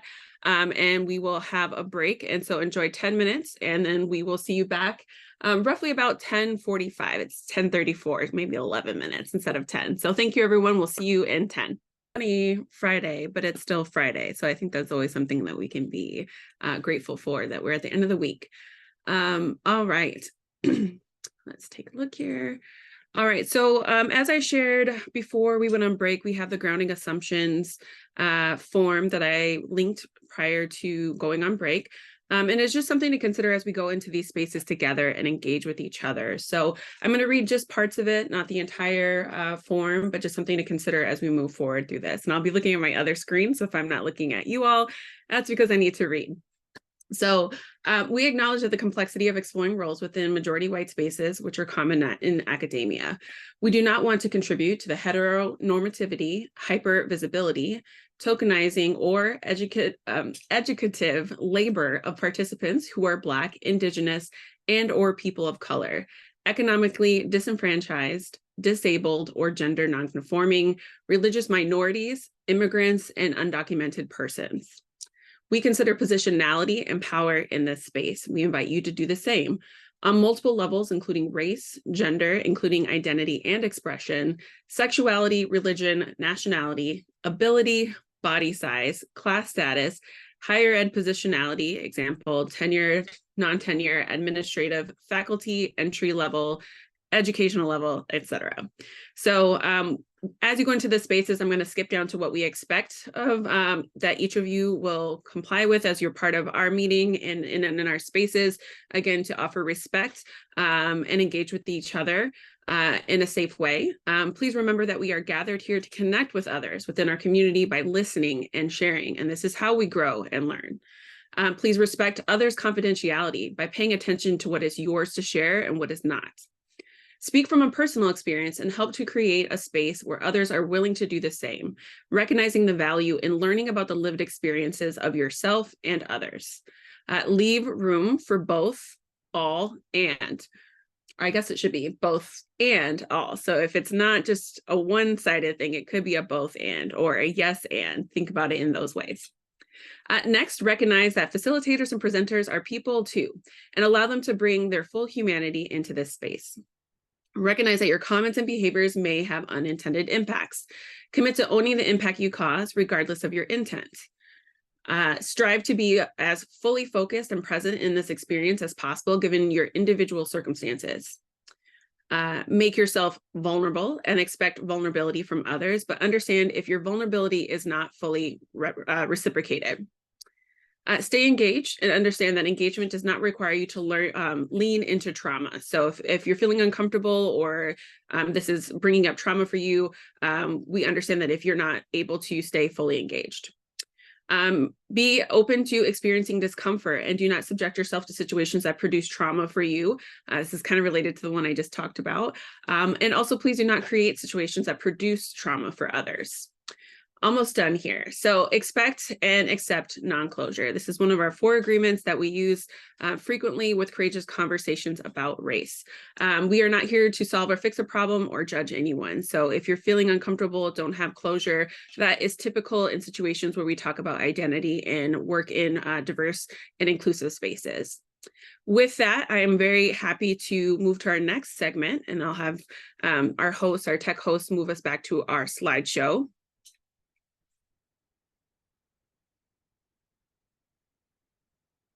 Like we need like a little music break here, but you'll just get a little dance, a little shimmy for me in the meantime. So I'm happy to welcome Janet Boyer, who is the Chief Human Resources Officer in CLA. She is going to take us to our next segment on courageous conversations about race, which is something that we've implemented multiple times in our meetings, but this is going to focus in on condition 1. Thank you, Janet, for being here, and go ahead and take it away.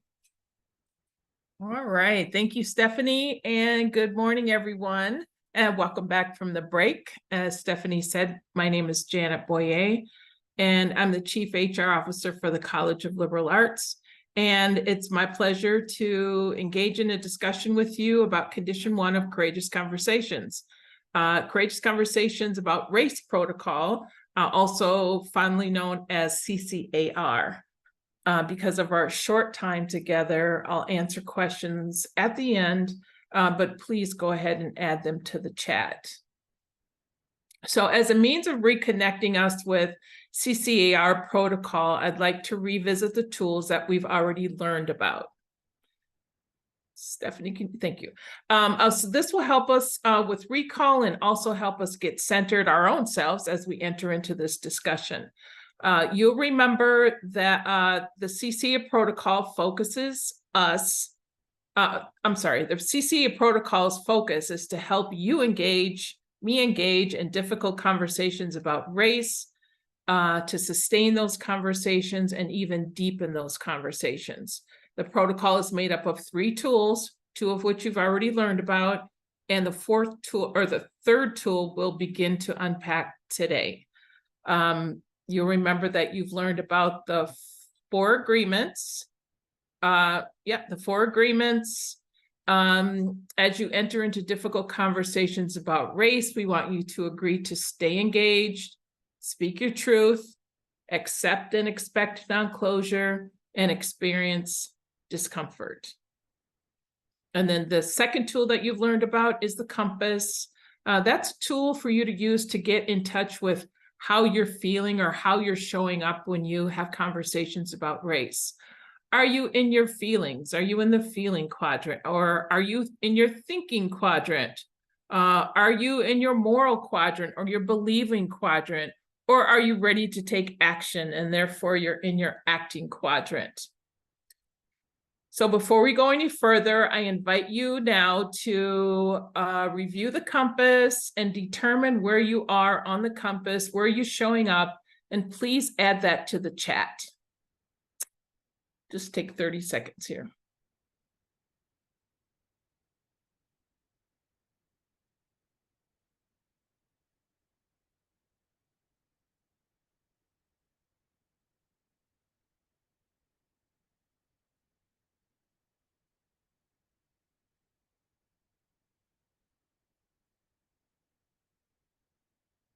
So cool. Lots of thinking, some feeling, some believing. I personally am showing up in my believing quadrant as I enter into this conversation.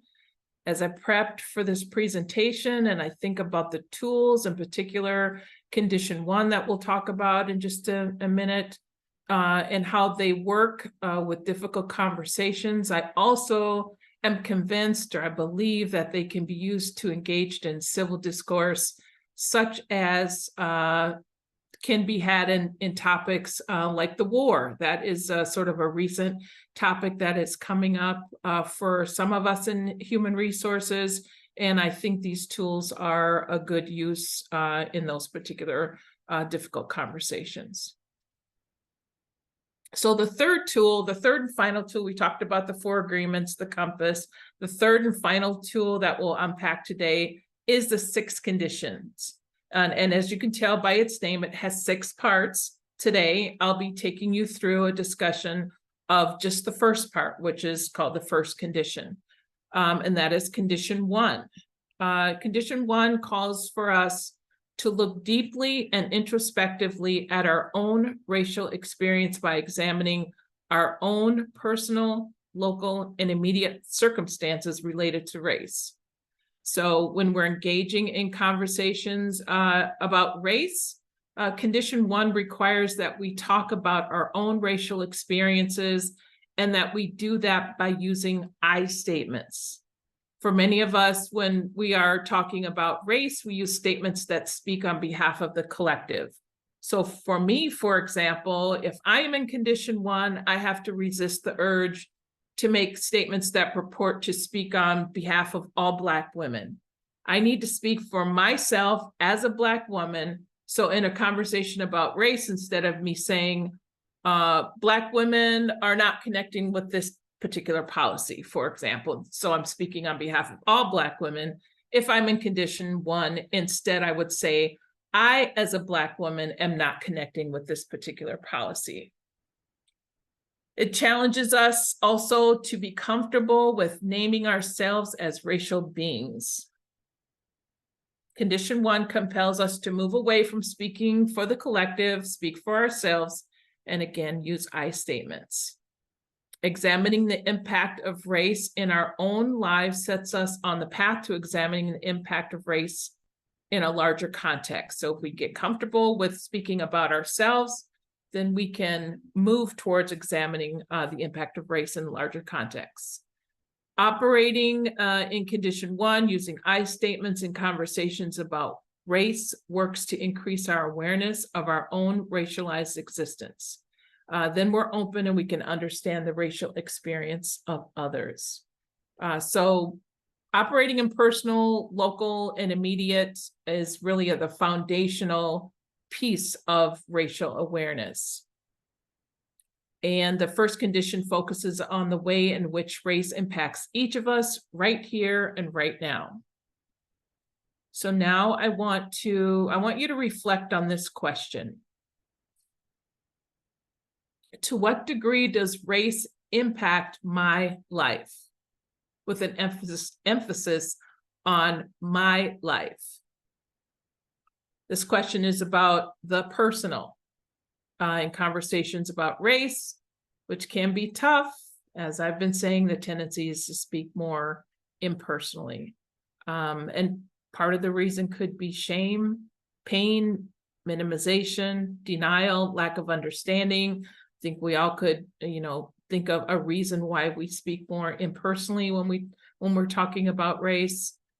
But we really can't talk about race until we're able to talk about race in our own lives. And that, again, is the personal, local, and immediate. So go back to the question. To what degree does race impact my life? I'd like you to take out a sheet of paper, a little piece of paper, somewhere you can write down the percent that you think race impacts your life. And I'll give you about 45 seconds to do that.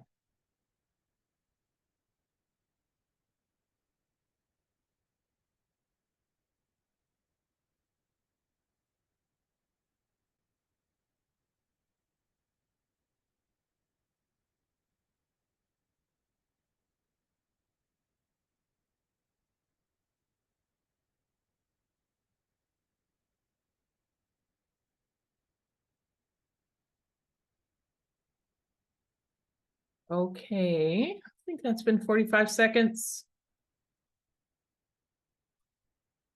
Who is willing to share their percentage and talk to us about why you picked that percentage?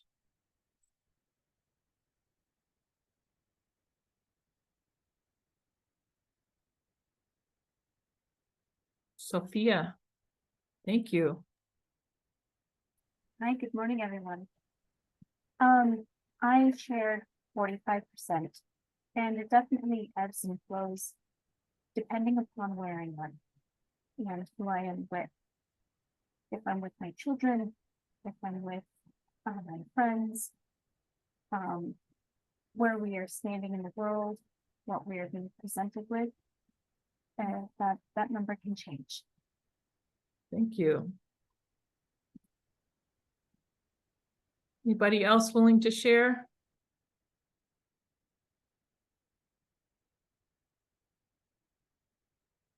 Sophia, I completely connect with your 45%. I think when I first did this exercise, I said 40% or some number like that, and thinking, it's along the similar lines that you're thinking.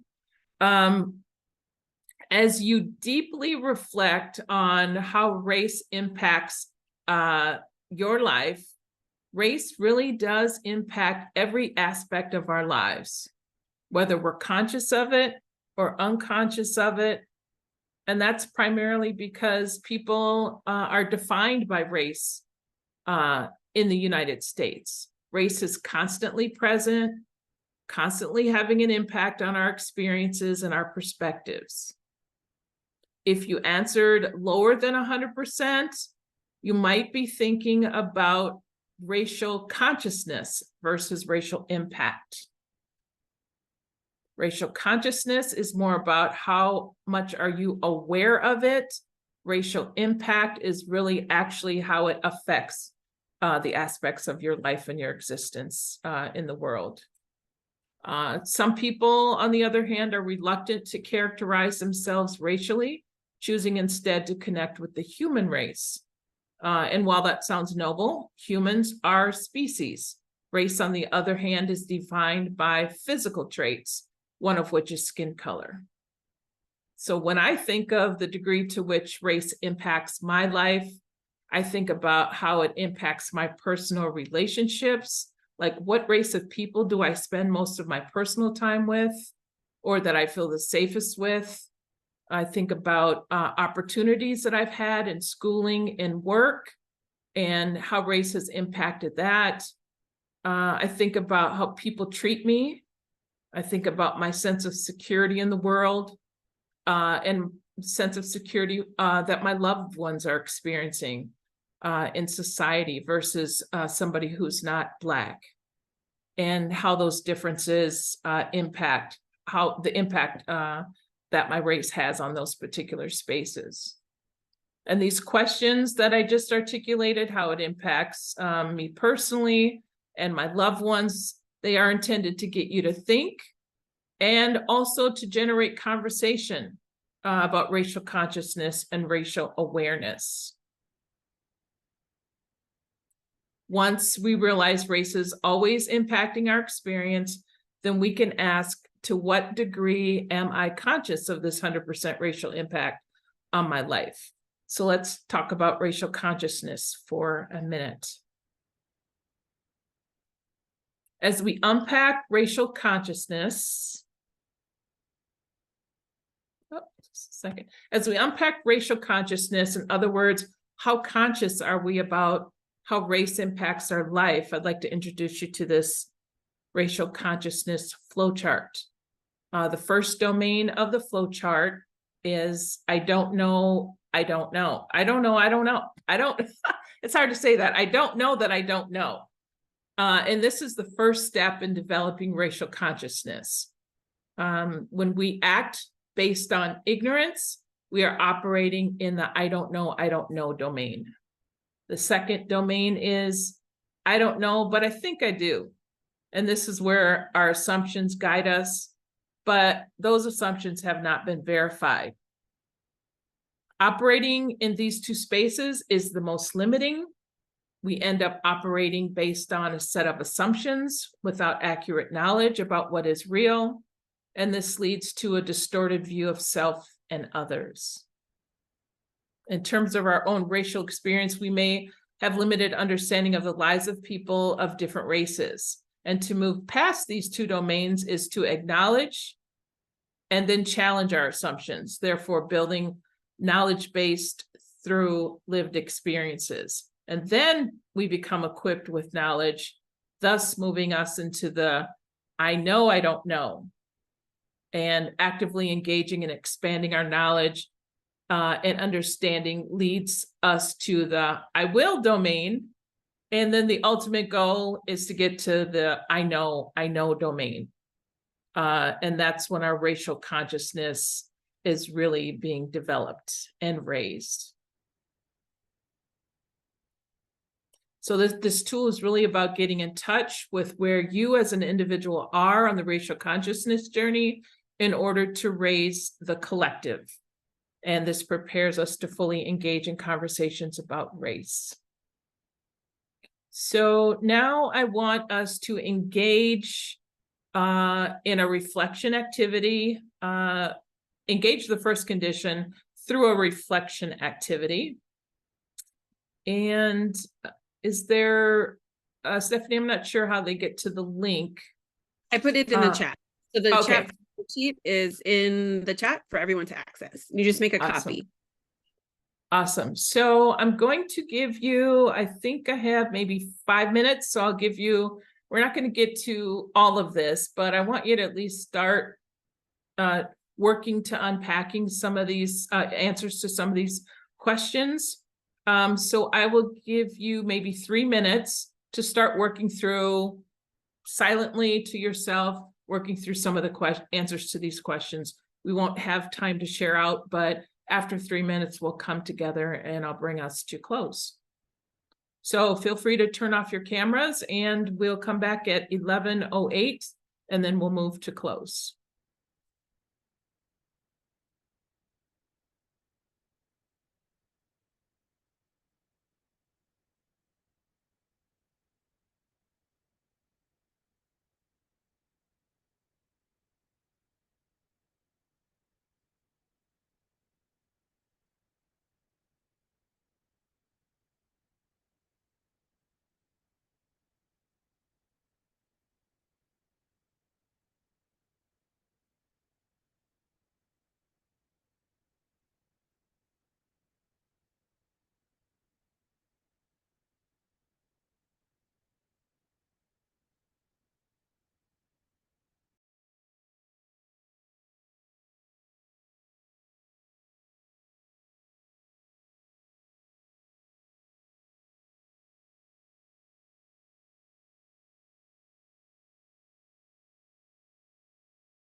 All right, I'm gonna pull us back together.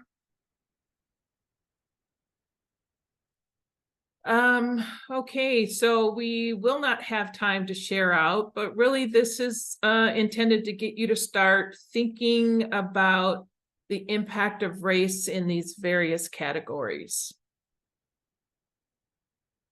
Stephanie, can I get the last slide? Thank you. So I encourage you to continue to reflect on the ways that race impacts your life personally, including having conversations with colleagues, because this is really about having those difficult conversations.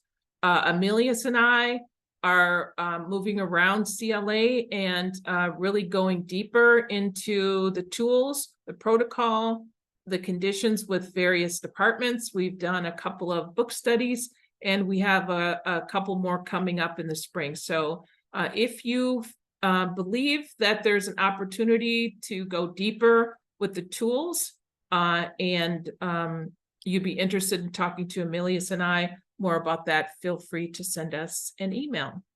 And with that, I thank you, and I will turn it over to Stephanie. Great, thank you, Janet. That was amazing. It's always great to hear from our leadership engaging with this really amazing work, this engaging work. So at this time, we will be beginning our part of our gathering where we break out into our breakout rooms. I just have a couple reminders as we do that. So linking here, just again, the grounding assumptions for those who may have missed the link earlier. That is now in the chat. So please remember these grounding assumptions as we go into our breakout rooms, and be thoughtful of your engagement with others in this space. Also note that these are not facilitated breakout rooms. We encourage you to engage in conversations with your colleagues around these topics. In the agenda, there are the reflection questions should you go into a room that is centered on a call-in topic. So you can use those reflection questions to engage with your colleagues in these spaces. We will note that due to the participant attendance, if we see a room that's less than 4 or 5 people, we'll pop in there and see how the conversation's going. And if it feels like maybe the conversation stalled, we would recommend that you go to a different room with a few more participants than that room. But we'll be coming in to check on those rooms that have smaller amounts. Other than that, they will open up the breakout rooms. You can select which room you'd like to go into, and we will take it from there. So Emily, if you'll open up the rooms, and folks, we appreciate your engagement in this space.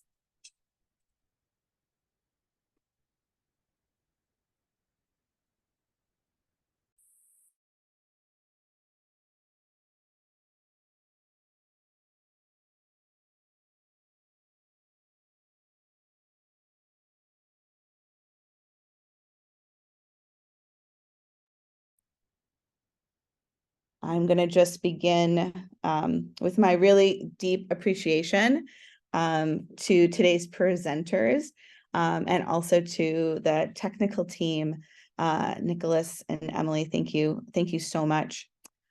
I want to just start. I said some of these words in the most recent newsletter, but I want to repeat them.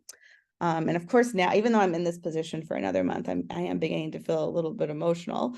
But I want to say really clearly that there's not a single thing that I've done in this office on my own. And none of us needs to do this work alone. And I'm humbled and I'm honored to be a part of the team I was a part of.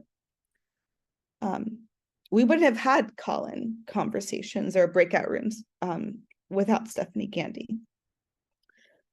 We wouldn't have done the work that we've been able to do with ORGP, with graduate students, without Maria Hoffman. We wouldn't have our regular communications without Elisa Kuzmino. The Liberal Arts Engagement Hub, which I was very surprised to find in my portfolio and was reluctant about, is something I'm so proud to be a part of. And the leadership that she and that team, I'm honored. We wouldn't have so much of the data that we have right now, the diversity, equity, and inclusion data, without the support of Jan Volek. We wouldn't have a CLA Equity Lens Policy Review Committee. We wouldn't have the DREAM Initiative. We wouldn't have our critical partnership with Lattice and Deb Ludowies with the Admin Leadership Program without Amelia's White. So I want to thank my team. And I want to thank all the people that made our team larger, because when I started, one of the first exercises that we had to do in the Dean's Group was to think in our financial context about how we could be smaller. And that was when I was the only person. I was like the only person in the position. We hadn't even hired Stephanie, our 1.0. It wasn't even sort of clearly announced that Amelia White would be the assistant dean. And I knew coming in that he was going to have to very quickly become the interim director for the Liberal Arts Engagement Hub for it to do what it needed to do to make that transition from emerging pilot to a real live space. And so we've only been able to do this because of all the partnerships that I've had within the Dean's Group. And so I just want to thank you all. I want to thank ODEI and the work that we've done. That task force work would not have been possible without OFAA and without the Office of the Dean. I want to thank Lattice, the modules that we're building, which you are all going to be invited to start engaging with. We wouldn't have been able to build them without Lattice. The DREAM Initiative, would not have been possible without the Office for Institutional Advancement. The climate transformation work that we're doing in some of our units right now would not have been possible without ORGP. The Day of Teaching and Learning and our broader vision around world readiness would not have been possible without the Office of Undergraduate Education.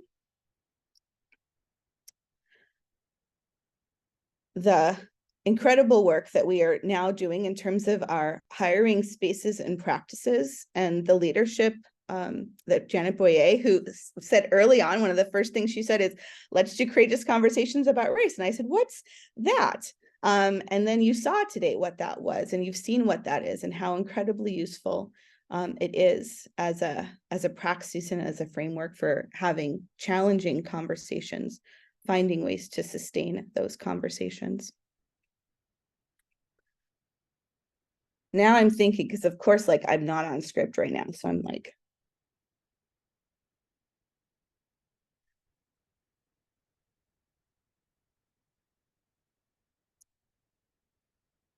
is there just shout it out if I've like missed an office in CLA that's an admin office. Center for Educational Innovation, I think, our partnership. Yes. Okay, yes. I haven't even gotten to outside of the college, but I am going to be done. I only have 1 minute. Though don't worry, I'm following up with more emails to come. The other place I really wanted to call out was the work that I have done with Director of Justice, Equity, Diversity, and Inclusion, Alex Hines in UGE. The MLK and PES staff have been incredible. They have been core members of CCAR, going through that work with us, frequently being alongside us whenever we have these large group meetings. And also their DEI Advisory Committee sent a proposal to UGE to basically say, let's walk through Adriana Kezar's shared equity leadership together as CLA's largest unit, and let's work through the values, and let's do this work individually, let's do this work in our teams, and let's think about how we can fundamentally transform the landscape within the college in a way that sustains both the people that are so critical. We don't do this work alone. We always do it all together. And we always do it because we are lucky that we have undergraduates and graduate students that call us into this work and that make this institution continue to be meaningful. And so I want to thank Director Hines. I definitely want to thank all of our partners. There have been so many. And definitely, I'm glad you said CEI, because I will call them out in particular. Because when we were looking for an opportunity to help our college think about what it is to be a predominantly white institution and what that affords and what it limits and how it impacts our increasingly diverse student body, and I was looking for a partner, they were one of the first people to raise their hand and to build alongside Stephanie these incredible modules around teaching and learning in a predominantly white institution. There are surely people that I have not thanked. My gosh, I'm going to remember you the minute this meeting ends. So if you think of any of them, Stephanie, please put them in the chat right now so that I can make those thank yous, because it's probably just because I'm emotional, and it was a very short list and I thought I was going to say something else, but instead I ended up saying this. The last thing I want to say is just for everyone. Oh, I am glad, Stephanie. And I mentioned the Day of Teaching and Learning and World Readiness is a really critical partnership that we've been a part of, but I will mention again just the Day of Teaching and Learning and the team that has worked on that. Judy and Amy Lee and Maggie and Askan and Seth and Lamar, and really the power of the vision of how is it we come together right once a semester to do this work. We are all always in the classrooms trying to do this work, and what is the possibility of thinking about ourselves as a community of teachers that comes together, that learns together, that supports each other, and that builds a better pedagogical practice. That is entirely the vision of what the Day of Teaching and Learning is. It is a bold vision, and I think the goal is to keep bending our culture, which tells us that we should be siloed and we should have different sets of priorities, to bend the culture to say that we should not be siloed, we should be together, and we should have some core priorities. And so I just want to end with saying that for everyone that doesn't have diversity, equity, inclusion, and social justice in their titles, but centers it in their practice, I thank you so much for that work and for sustaining that commitment.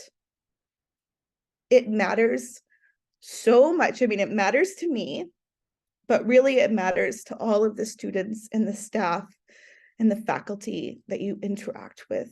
And it matters in ways that you probably frequently don't see. And it feels like this is hard. And why should I keep doing this? Because I might be more valued if I center other things. Please don't center other things. I thank you all so much, so much. And I'm only going to be across the quad, so don't worry, I'm going to keep bugging you. I know what's on your agenda. Thank you all so very much. Be well, everyone. Have a wonderful day.